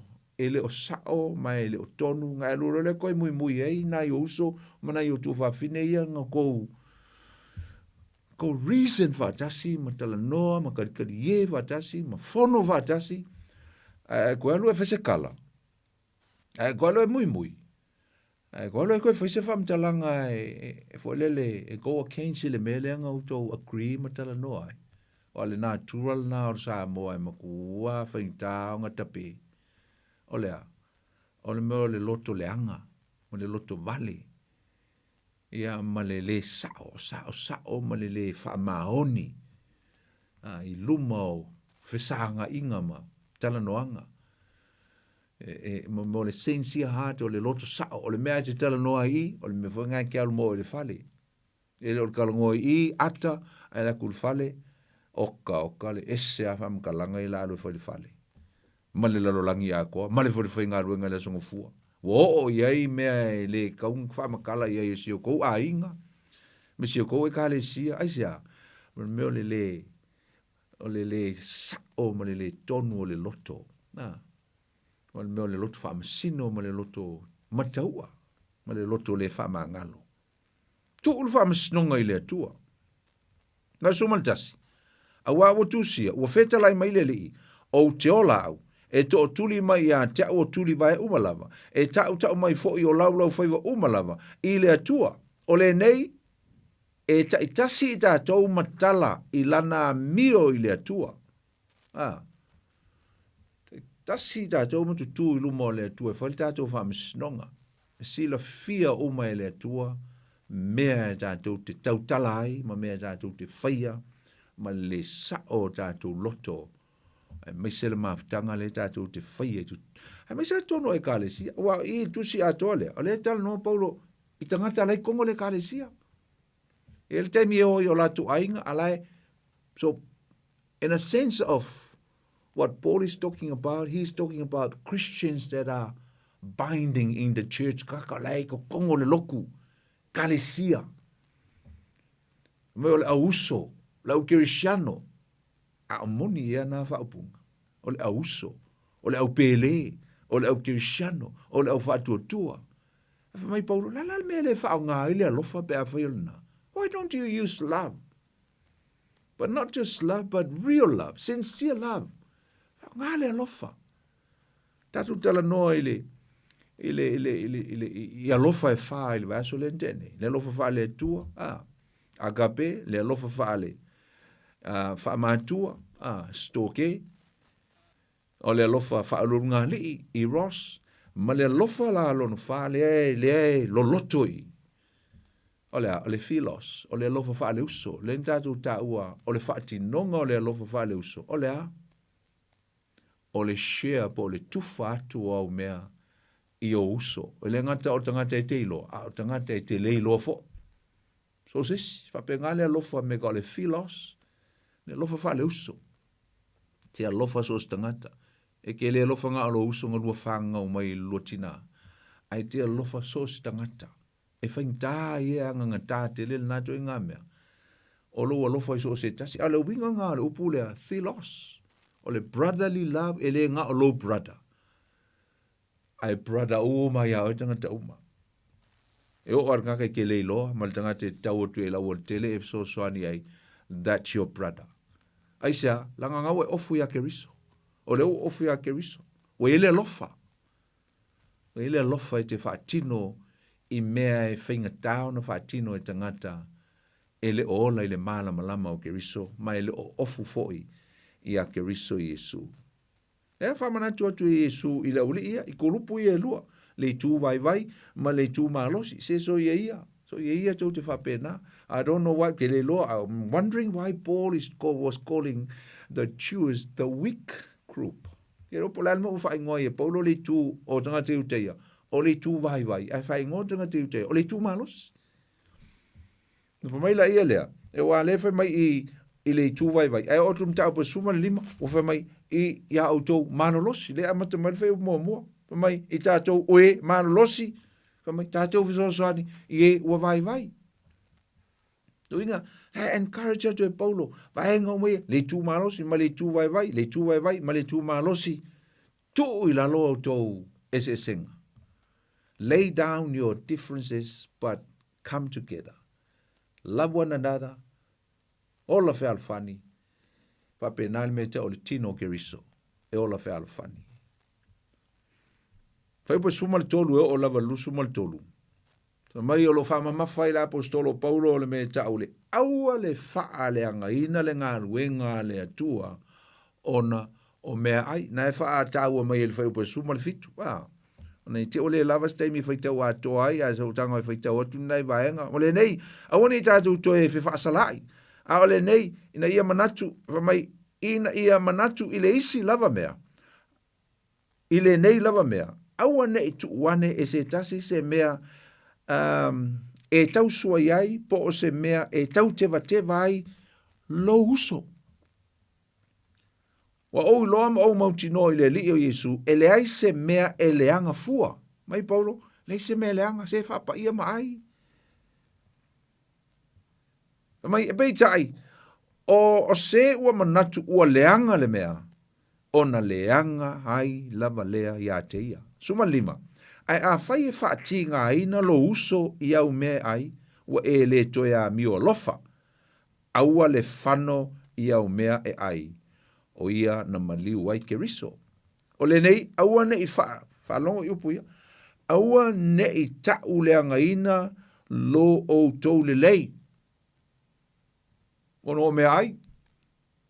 Mai rau suman fitu. Awa o le malo le tua ele o mea ai. Ma mea inu. A o le ami o tonu, ma le file mu, ma le oli le anganga pa. Ia, mai e Paulo, se so ia kou ke pisa I ngā mea o mea ai. Mai o le malo le tua le tātou te au nei ai. Se le ai ele o mea ai ma mea inu. Ulo ringa ele o ni mea wha le tino. O le malo le tua ele o ni mea wha le tino. Ko ke kaua misa I ngā mea I lalo nei. Ai ngalo ia te o tau le mea tauona sili o tau loto mwhata wa ino lea righteousness, lea mi o tonu. O le file mu. Peace. Ye le file mu tu tonu le kalesia. E le ngata ilna ma le oli le nganga pa ia.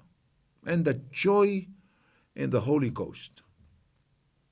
Wela sumal valu. Awa o le ua au natu ia keriso ia mea. Ua fia iai le atua. Ua tau le leia foi o ia e tangata. O le nei ia tātou tau sisi mea e tupu ai le file mu. So ia tau sisi mea e vevesi ai. Te lo le whawhita uli mua le kalesia mua kerisiano. Nga mafua o mea ai. Mafua mea ai, nga vevesi ai. Nā leina tofi ti a kono le mta au pono le tusi a ngā luenga I sa, vevesi mea ai. Fe tō mui isi fine elenisi. Afa eleni ma afa iu teifa mai a. O wha au kele. O wha le tino tele ma wha ilonga lanu. We have the problem of racism in the church. Why? Wale o mai, the contribution of food never reach us. Wale o mai, tu whanga o me aia mākou. Ai mai a ngaka I lumai oi, whawhinge I ukai. A ui kau rewa whanga mai mākou. A mākou fo isi kāka le kāle sia. Wale whawhita uri a leo, e se le le ia me kongo le kāle sia. Se o lo fo isi kaimi, e leo I kāle sia. Umai leo kaimi o mfo. Ai ia kaimi. E hari ale vai ngā ora sā moi mengi o me ai. Se vevesi o me ai. E kufa foi pisupo kasi ala pisupo sioki ai mangai ko inga malo maku a e ko mumo ya ma e foi le wa vea me ai ma mea ua vevesi ai tatou ai le o se mea le nai te tau ono tatou vevesi ai tatou vevesi le ami o tonu tatou vevesi ile file mu tatou vevesi ile oli ile nganga pa ia. Na o tātou vesi mea le tau tātou vesi ai. Via le tua. Ya? Au lo le mta au poe. E se fulu man lima. Ya? E wha awa ai lalo le whaitau. Ma nei ai. A whai poe lusu fulu a. A wha mai aua le petia. Wha longa whai poe lusu fulu. Mai aua le petia. Do not destroy the body of Christ. Aua le petia le ngā luenga le atua ona o mea e ai. Wha mai e mamā mea uma ai leanga I le tangata o le ai ma le tausuai. E le lei pe a le ai ini ano manu, ma ia le inu waina, po o se tasi mea e tausuai ai lo uso, pe e tau teva ai, pe vai vai ai. Wa mau e alo taofi, your conscience, your conviction. O le mea o lae mautu lo loto e tau na fai. Tango e fai e te loa o na e te fai malo tel tonu, o le mea le na o na e te tel tonu iai. O le mea funa na e te loa o le mea le na wa mai e le tua ia te oe, e te faia. Fa mai ia te oe lava, ia I luma o le tua. Amu ia le ua le whaasalaina o ia e ia I le mea ua manatu o ia e ta tau o na whai. A o le masorosalo e whaasalaina ia pe a whai e ai a wā e leo lana tof ta ofi lea. O mea umalava e le ala mai ile ta ofi po o lou conviction po o le mea ua e la nguna e lo loto. Wha mai o le anga sala lea, mai Paulo, o le anga sala na pe a fai ke fai masarosaro se mea, a fai o e mautulo loto o le mea nai taun fai, ai sea mea uma tātou te faia, o lo tātou au auna, ai i le atua. Ia, a vai la le mta po suma le lima, te lo la fa uma tu e lava, te lo le wa le tu sul tolu fai upu, fa mai o i tātou. Oe malo losi e tātou fsosani e vai, oe ua le lava e te tau ai, ai aua nei faa fia i o tātou lava loto, awa ia ta itasi o tātou ma faa fia i le la te tua o ia le lei iai o ia, e faa mawhanwhanaina ai o ia. Awa o ke riso lava e le i faa fia o ia i lona lava fina ngalo, ai pei ona tusia ua o mai ia te upu fai a la tou e na fai atu ia te oe. O mea o mawhoi na tusia na mua, na tusia ia e o mai ai ia te i tātou, ina ia tātou maua le wha moe tupu mai i le onusai. Ma le wha mawhanwhana mai o tusi. Mai lo leo le wha upo e lima i le wha mawhanwhananga la apostolo. Ia fōha ia tu fo ia te outou e le atua o ia e tupu mai ai le onusai ma le wha mawhanwhana. Ina ia ngāta stasi o outou loto e tusa ma le finangalo ke riso Yesu. Ngāta stasi o outou loto. Outou nu ese, ma outou iu taia, ngāta stasi o outou loto. Aua tau te whi ese ese ai ono, mea nai tau te teletonu iai. Ai ia ngatasi o outou loto. Whamai le whaupu e ono, ina ia vivi outou i le atua le tamā. Ina ia vivi outou i le atua le tamā, o lo tātou li o ke riso, ma le loto e tasi. Mai la apostolo Paulo, a ia loto ngatasi mo whea fani, mai a o i taimi tau te vivi i aima, tāpua i atu i le atua, e tau te tāpua i ma le loto e tasi. Se si whapunga tau te tāpua i, a o nai ai le whea fani to tonu o le kālesia. Ai le alofa moni i to tonu o le kālesia. E le se meta o se alofa wha ole po le wha tanga alofa. You have the sincere love of God within you. You love your brother with sincere love. There is no hypocrisy love. Le se alofa wha ole po se alofa wha tanga alofa i to tonu o le kālesia. Whamai, a ho no tō vivi tau te vivi ma le loto e tasi. Wow. That is beautiful. E le ngata ma le loto e tasi. Ai whai mai. Ma le upu e tasi. And one word, one saying, one word. Tasi le upu. O inga, e le tinga inga, ia le faifi au po le folofolaina le upu e tau wha lama pe tau wha avasenga ma tau whaini tonga fiti i le tele o wha fita auli one word wha longo lotanga te le fionga pa ia le tua tali tonu uman lava i le upu le tua e le to iaini tau soda au ringa ngi wha fita auli ma ngi vesi kongo le kalesi aisa tasi ale upu e wha longo iai ole upu le tua ma le upu le au na le tua le teitai I le tele ase vevesi o se e kale si e le file mua le tua. Ia lo te whai atu ia toi, au tau tala fo ia ui e tonu o la ngā luenga leo te ngalue ai. We are all striving for that peace, unity and harmony that must be in our churches. Nung te inga nga, langi e teimi o whawhita auli. Ale o onga le o mai uma tatu e kalesia ese le mana ia me ole o ta po ai tasi le loto tasi le upu ele uma na la unga le fi au le upu ai ko ave oil office ko ko ko fiki e lo loko ai sia we ki nga le upu ko ava ko foi le fi au ngisi upu ia uma nga mai le si ainga mai ko ai sia ia ainga ia lo vevesi Tasi ale upue. One word. Powerful word. The word of God. That will solve every problem. If I feel mu le upu le tua me umaisa tasi le loto. Mai o lea i o tau talia ai le tasi i le tasi. Accept one another. Whai ue fitu. Mai o lea i o tau talia ai le tasi e whaapei o keriso foi o na talia o i tātou e o ai le vi inga i le atua. Mātango fie. Ia, whamairan whau pue walu. O te whai tu foi, wa vea Yesu Keriso, ma au na o le peritomenga, ona o le wha maoni o le atua ina ia wha mawina ai mea ua wholofola ina i tupunga. Wholofola ina i tupunga.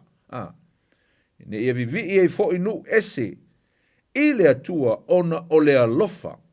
E pe ona tusia, o le mea lea o te ta uai o e inu ese, o te pese atu foi i lo suafa, pepe se fulu.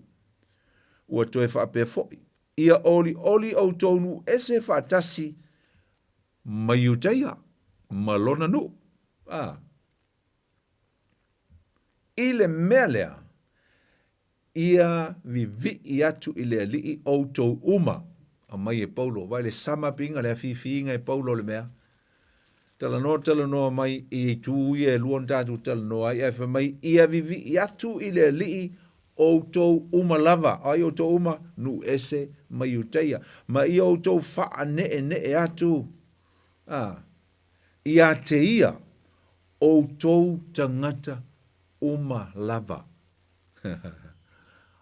Whole community, the whole church, now Paul is including everybody, bringing together one body, one accord, one love, one word.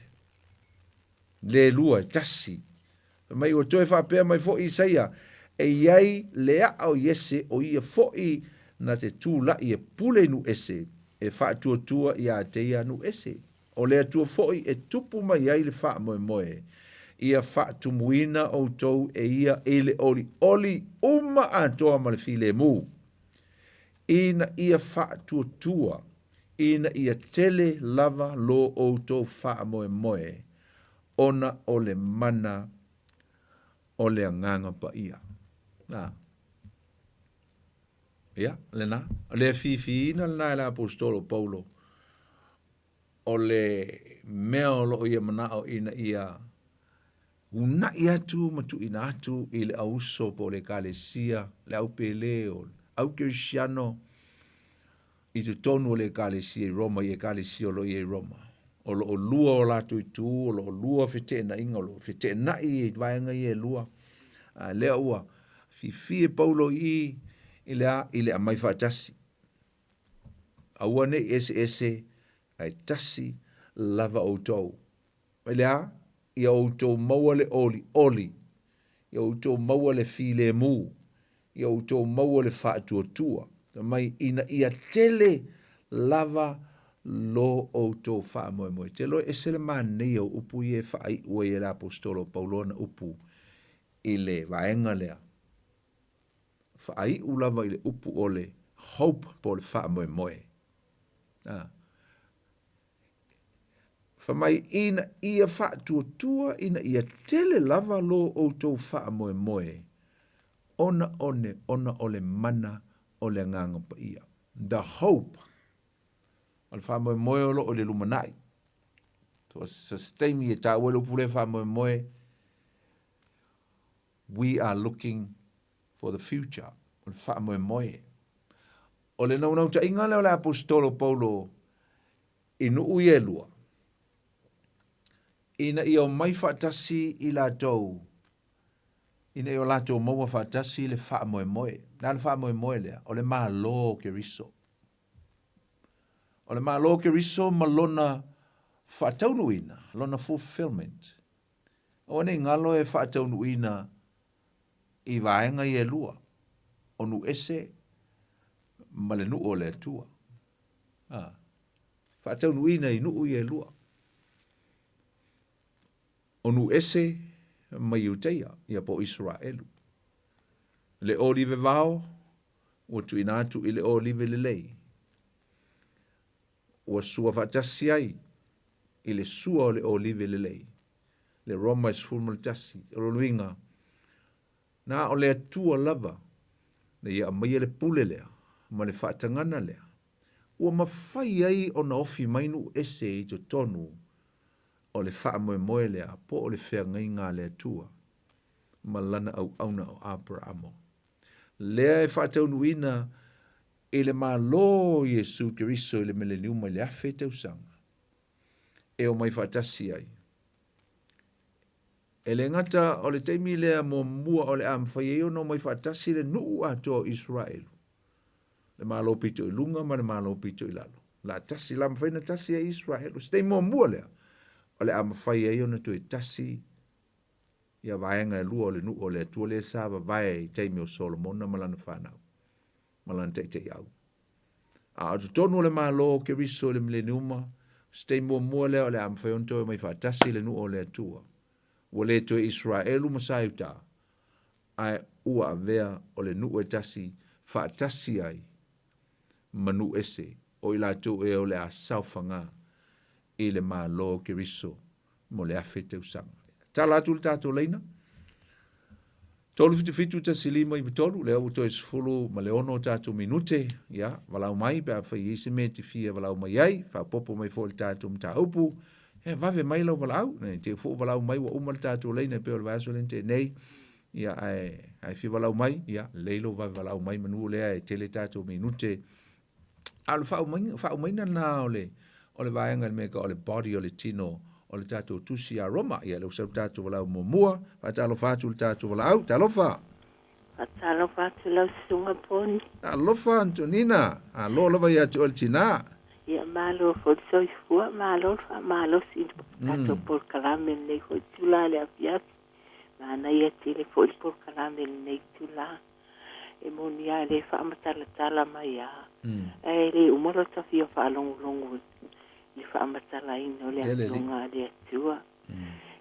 Vili atua e lango atu i lau porkalame, whaatai te le lava, mo le whaamalamala ino le afiunga le atua. I sanga e alofangia le atua sang fua i pēr lau malosi le tino, le loto le mawhau e sile le anganga. Ia awala le au nanga awali tau tua ino, le afiunga le atua, o mai ia i mātou nei e fia mana o mia so hani poni. Ia manvia te le lava lau ngā ruenga nei tu la, lo patu fo ia sau. Ia, tō whātou i fua. Ia, whaaftei lava, ia te oltina Antonina, whaaftei lango mai, whaaftei fo i walau me lia fiafi. Ia, tō e whelua i fo i lewa, iaso, ai e whaamanuia le tua, ia te oe male ainga. Whaaftei lava, ia, whātou i fua. Whātou i fua Antonina. Ia, na.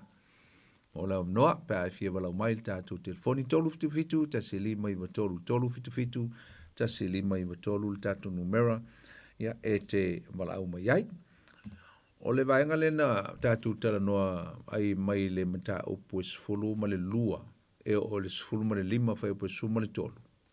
Ia, walau, leu sau tātou walau lua, ta alofa lava. Ta alofa.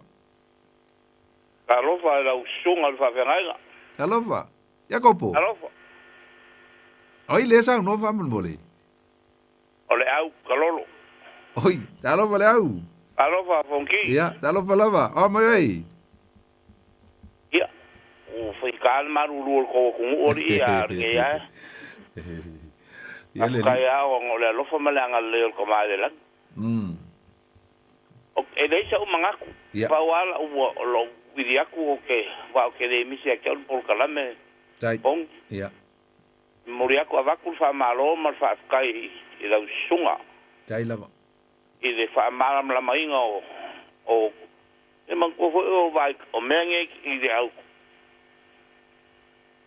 de ke fa malam la mainga mai i sa ka ko peola en fa pe ai ai de ingi vai nga fa pe a ka uia ku me fa pe ka ko ngi me no de la ia ya pika yang wa makwa lava malama lama ko i me ka kele malama mai ya le mo le ko le nganga fa kai mal fa malo i la sunga fa fa ngai tai lava al fa malo singa e la sunga e lo fongi de ko e u puinga pero fonga tai au wale vol flingo o le upu fi fa malama lama ye o le malama lama e ya Aftai lava e to lo so le au. Fa manu ya tu le tua, fa aftai lava mo le fa malu smai, tai foi mo le vala mai ai toi filo ai foi le vai aso ale au. Ai fa kai e ia sia ko mai fisiri le kasi. Ya. O ma le ko se ko i mama ngele pa de poi po ola o e so kai o mangui ko inga pele. La va tu la telefoni le te vala o toi tatal no a. O le olu tasi. Ya, olu tasi, olu lima valu, tasi fa lima. Ya. Ya, olu tasi, olu lima valu, tasi fa lima. Ya, feinta tala, ya, olu tasi, olu lima valu, tasi fa lima. E fa kai le o maua. Feinta tala fa iwa ina fa le ainga. Ai fa manuia le tua ya to le uso kololo. Ke le lo sunga fa fe ainga pon. Ya fa tai so foi ya. Se foi. Ya tatu wala fa ya fa talo fa. Ma poni. Talo fa. Oi le sa no. Ya, va le si oro uso. Oi. Alo ya kopo. Se foi. Ya le li, ya, sa no maya.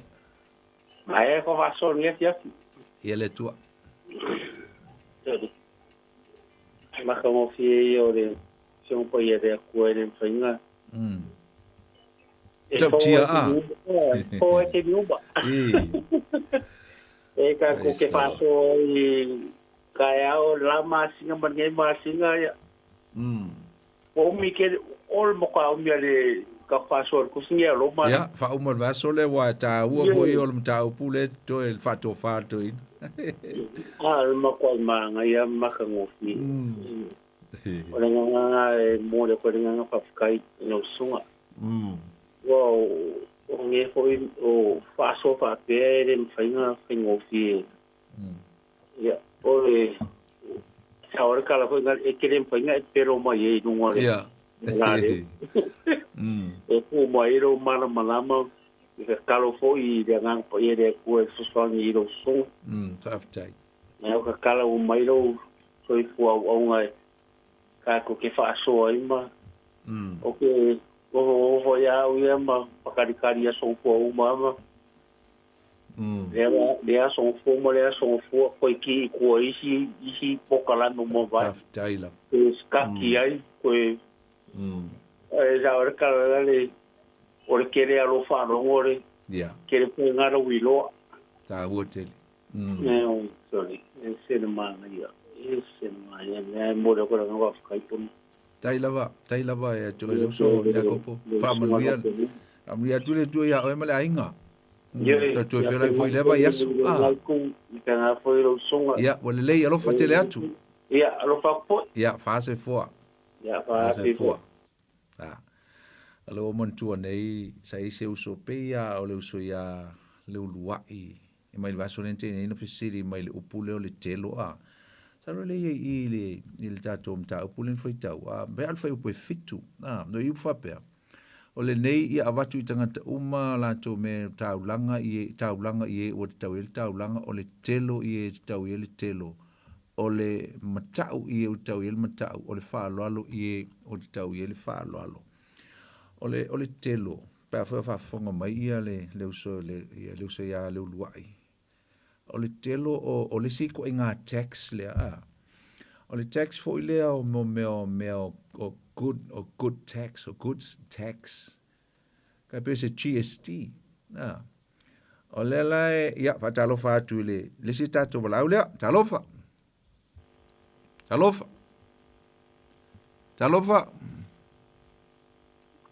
talofa lava. Poe fa fo mai, po ba mai. Ya, te tom fai mai pe fai ne lo ngona tu ya oi fa mole. Ya lo sa sta tu blau talofa lava. Talofa. Ya, oi de sa no fa mole la. O ula. Ya. Oi. Talofa lava ula, ya sa no mai lo ngawo ye lo no. Ya, talofa pasta. Ole, manga ia yo savali pasta ni ya fies. Tailo. E sa moi de kala mai la posikolo mea lava pas le ka wo le kasi le loko kasi le upu kasi le fatbokua ai ka wa ya male mai malambol metawa ya ile se ka wa ka ke o loko o ke ka ko ke lo mana malam mali lo te ngai sa mo pasta ni fias o le singa longa le li e ka ko mana malam mai nga lo o fe ngai ma o ko le aso ma le aso lo fe ngai pa ia le ku ka wa ku ile la lo lang ngai ma fa un pa ko mana malam mai le upo le li o le ale lo ku ka ke lo ko pasta ya ai ka war ka ko mana ali lo ai mai se foi of ka nga e sa mo ne wa ka ko ya kai mi o le li ka ko ya foi kai mi silsil mo fenka o le dispensoni mo mulinge lo langa ka ko ye pas ali le ko ko nga kai mi le ko nga le am yo le nga ka nga le ko nga fe o le am yo le yo e fa ma o mi mai ma mala ye la wa fa no no ku ngai po pasta o ke la ku so ai le po kala ya es el tawa afkai la sungo afkai fo ile sa ili male su ile afiong pa ia le di ia o e fa longo malangona ia ma ai fo emailo o le ka ua nga le malo le tua lo ka ko kam fai a pe ka ko ka ku lo ile o kan le kan ka ko a fo email le ka ko ke fai ia o ka ko wa o ngale nga ku lo pa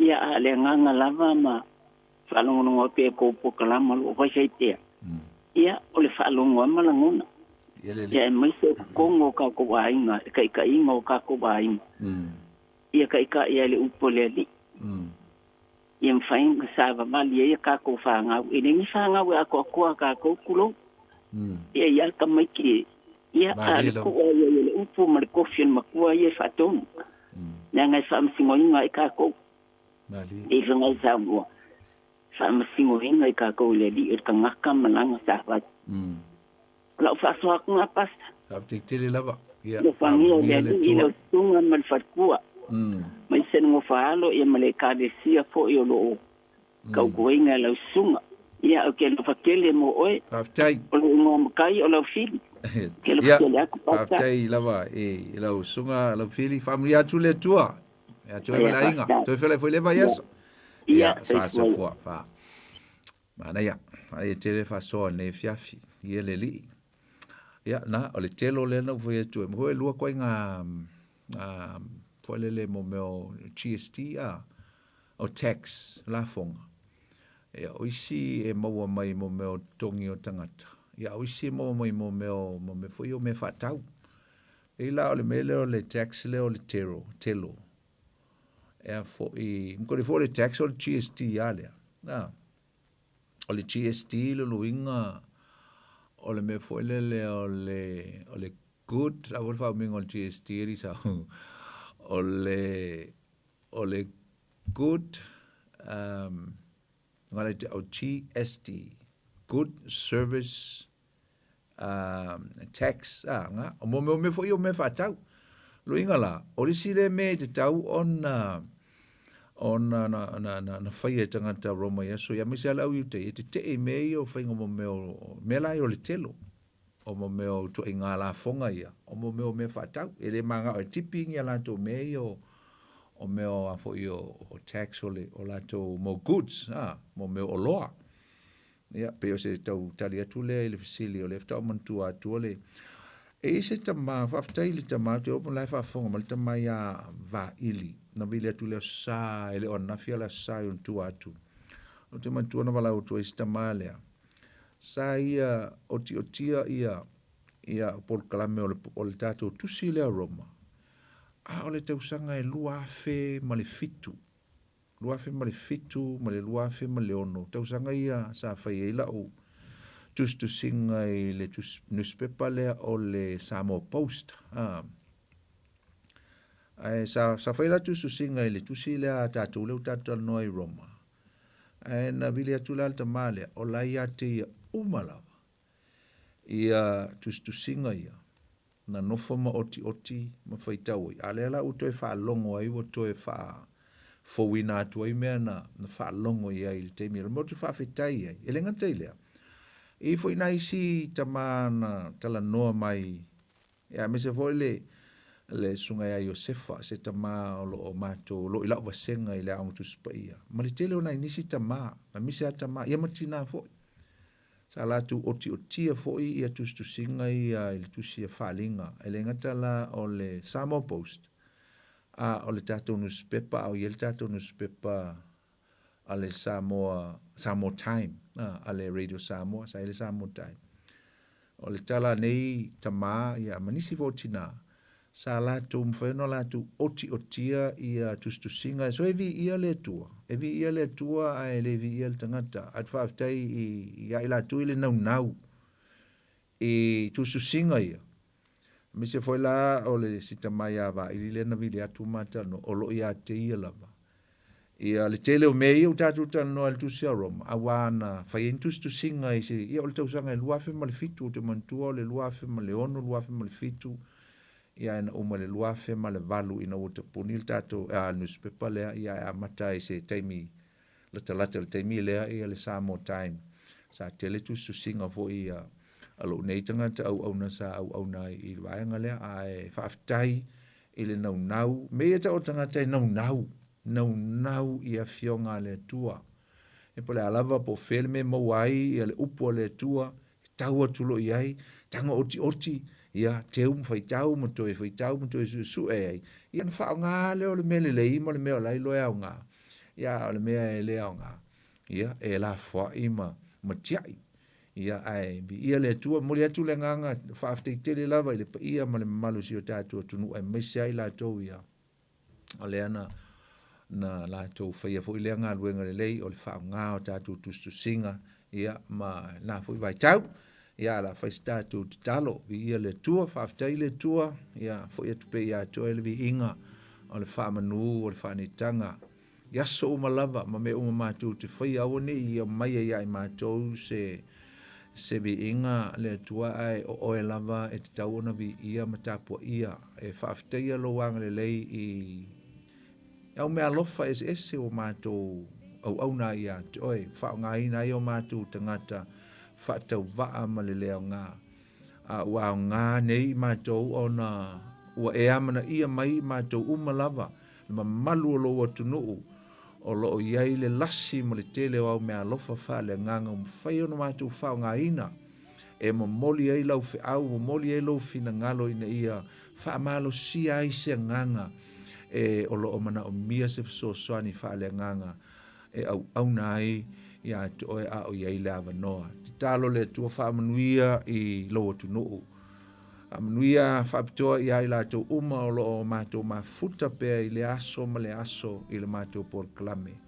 ia o manuia ia fa malo sia ila to ia ile no nau atili ia ila to ina ia la to mo le manuia o lo la to no nau ia e ala mai o fionga pa ia manuia ila to le ngante le tino ai sili le nganga ni lo tunu le nei po pe a fai fo ia malo longa o le fiafi o le nei po tau sima le leo pui mato mo se as fo ta le manuia ai vi ia pe o lo mato tua fa mangalo so mato se le au nanga ai tu mau ia o le vi inga o le fa manu o le fa nei tanga nei o so umalava e o tu lava ile fa vau lava amen sa molta tu por clamen na nei foi vai aso tu le penga ile loto e il famo mo io la tatu to e sta pa foi il tatu por clame e le aso fua o le vai eso fo ai mon nei taimi io la auto ona nei poni fonati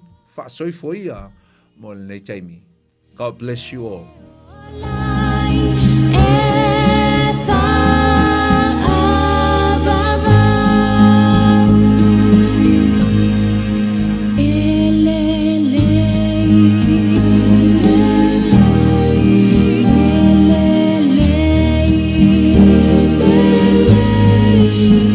Ele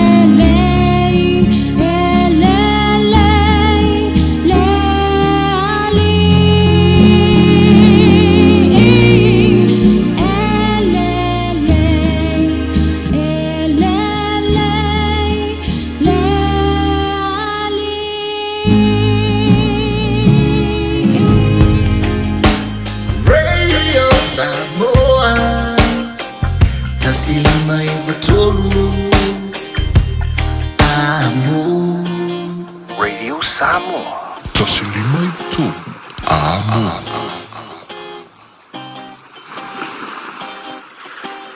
A umaloa ona piki tamaiti a onga i le asolua ma le asolulu o vai aso taitasi. Ona ki mai loa lea o lauleiti o Facebook po le YouTube a le Radio Samoa. I le afa o le tolu i le polo kalame o le tuli matangau. Ea o ai whanau i le ngangana Samoa. Awane imisia e le whanau le polo kalame o le tuli matangau. Ma le whaletua i a Natasha o le saasia i asolua ma le asolulu o vai aso taitasi.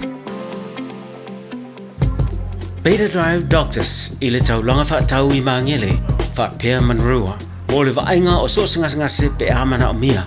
E whaatino e fo i matupui pui o le whanau witi. O tupui pui le COVID is full river. Mo i lato is full on tausanga malunga atu. Whapea matupui pui o le flu. Wala au telefoni. Lua lima fitu, walu lima, iwa walu. Mo so wano e whaatino ai nei au nanga. O fisa whama i mangele i taftafane o le McDonald. A manrua i taftafane o le whaletusi po le Public Library. Beta Drive Doctors Clinics. Ua na o le Radio Samoa se furulima iwa toru a mo e tautuaina o e ilaungangana fitu aso le vai aso.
To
Ole si fonga matango fia le nao nisi o tātou au whai pese o le nei fwy vanga le fiafi. Ia ua taulunga to le tātou porkalame me se o le tautua sunga le whawhengainga pasta poni whanoti. Ia wale tātou porkalame pe ona tofraina o le nei a fiafi o le tutu le upenga i le lonoto. O le porkalame tā ua mao ngā mō tātou uma. Pole ala vale tu ainga e ka le sia lo e tapua iai. Ia o le tātou porkalame le nai tā ua. Ma ngā mō tātou uma I lau si suenga le ngata fo I leo lau sa ilinga. Ia wha lau tele lau malama ma lau si la fia. E ala le le fionga pa ia le atua. Ia tātou porkalame la le nā. O le amwhaina tu e fo I mai le aso ngā fua. O le vai aso asau nei. Ia ma wha ngā so le fo I leo le tautua sunga le whawhengainga. Whawtele sunga le whawhengainga no le whawnoina o le taimi. Ia wala mo fo le tātou porkalame. Ia malana tautua I le tātou tinu e ala lea ia I le whaamalamlamaina ia ma le whaia o ngaina ia o le fionga pa ia le atua I le nefo ia fia mai sio songo fua ia pei ona whaafonga mai e le tātou tinu o le atu e mawala le tātou porkalame nai le songo fua o le vai aso asau se fulu walu minute le tona talo leo le tūla ia se fulu tā fo le tūla se fulu na taurunga fo le tātou porkalame ia ma le tātou tautua, toi ofalo whātu le tātou tautua, telo tātou paanga pio na whātasi mai, e le nei a fiafi mālo, whātaitali a te o taule, tali eina ma le, fo I lea whaongaina o le tātou porkalame, ia ma le tautua I le nei fo I a fiafi, ia walawa fo I le whaafonga tāpua I le tātou o tino. Ia so le fia mahai le fia fantasi e a so Lama so o hauta kosi se le manawi Lauti fai moana la ute mane le fili o tama Sao sa iwi upolu sa vai mahaponena A uale ai se fuana o te tawena Talu ai lo fa habanea I la upena Olo susu mai le motu o tutuina So we oil o manabena Se itau mai Oiai e se siawani Po itau Lava watasi Julai le laki Jama Fau fau Oi ole pule Faaso Mea oma Yamalutia Ivana alokwa O ta'ola Fa'ape foi Malitele o fa'a Au so so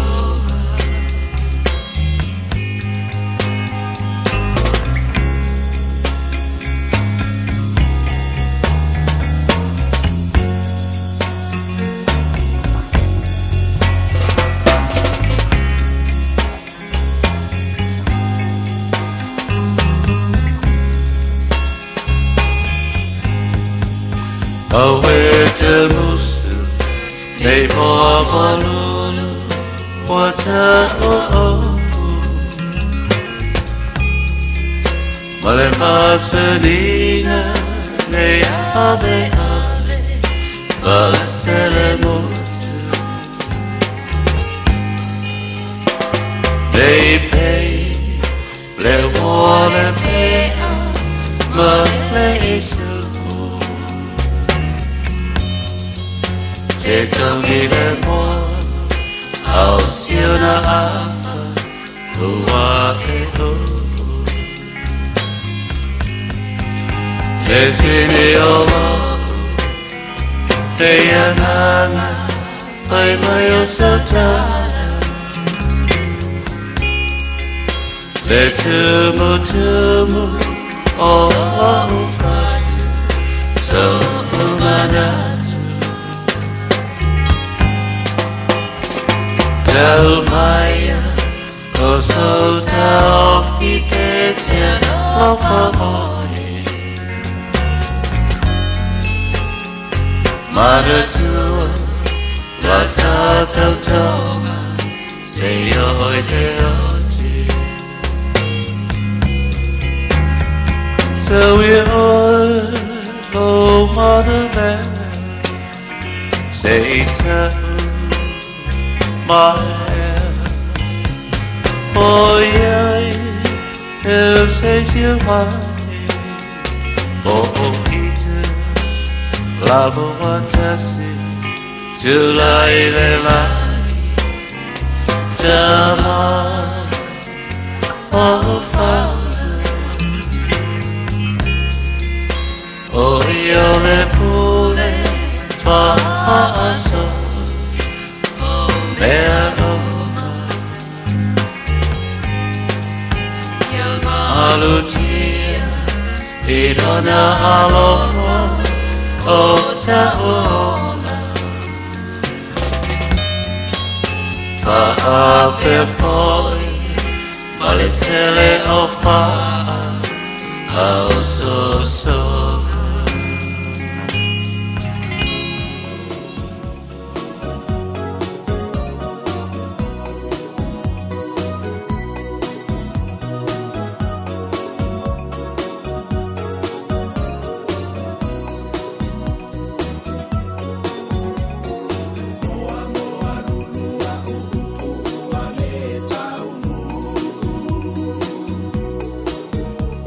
Ile mafuta ngama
Ea, nai whaafifianga e taurunga tue le tātou tautua le nea fiafi manuia tu le nea fiafi te Vinci Leonard le ngata fo le lunga le tātou YouTube channel ya poseta hata Samoa malor se fo manuia ya manuia fo malo longa le neipo kisa so le fai Cecilia tuinga mala whaafitel whaata si mai sina leo ya mai lan tō malawa pe ona maua mai le tātou porkalame e se te tango moa tui le wafa sa valu whaataro whatu malo le whaata si mai le tātou tautua. Ya, o le tātou porkalame le nai le neia fiafi, tau ina ia manuia malo longa o whiangai ma le tātou watinuu. Ya, a mai se fo ila la whai whanunga le leo le aswa tai au whia au ngaluenga pe ona masani ai. Ya, ma le tātou tautua. Ya, a le tātou au whangaluenga, sunga le lia o a mai se ia le tātou malu o le tai au. Ya, pe ona tautua ina le tātou watinuu. Wha manuia le neipo a Melia Mikaele alo whatu.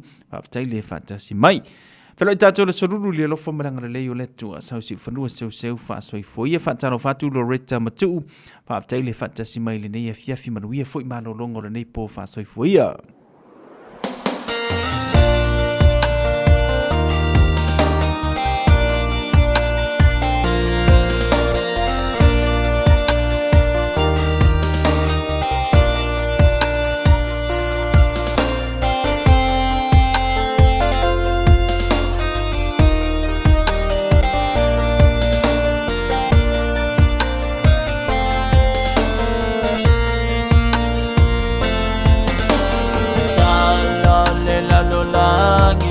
Fai mai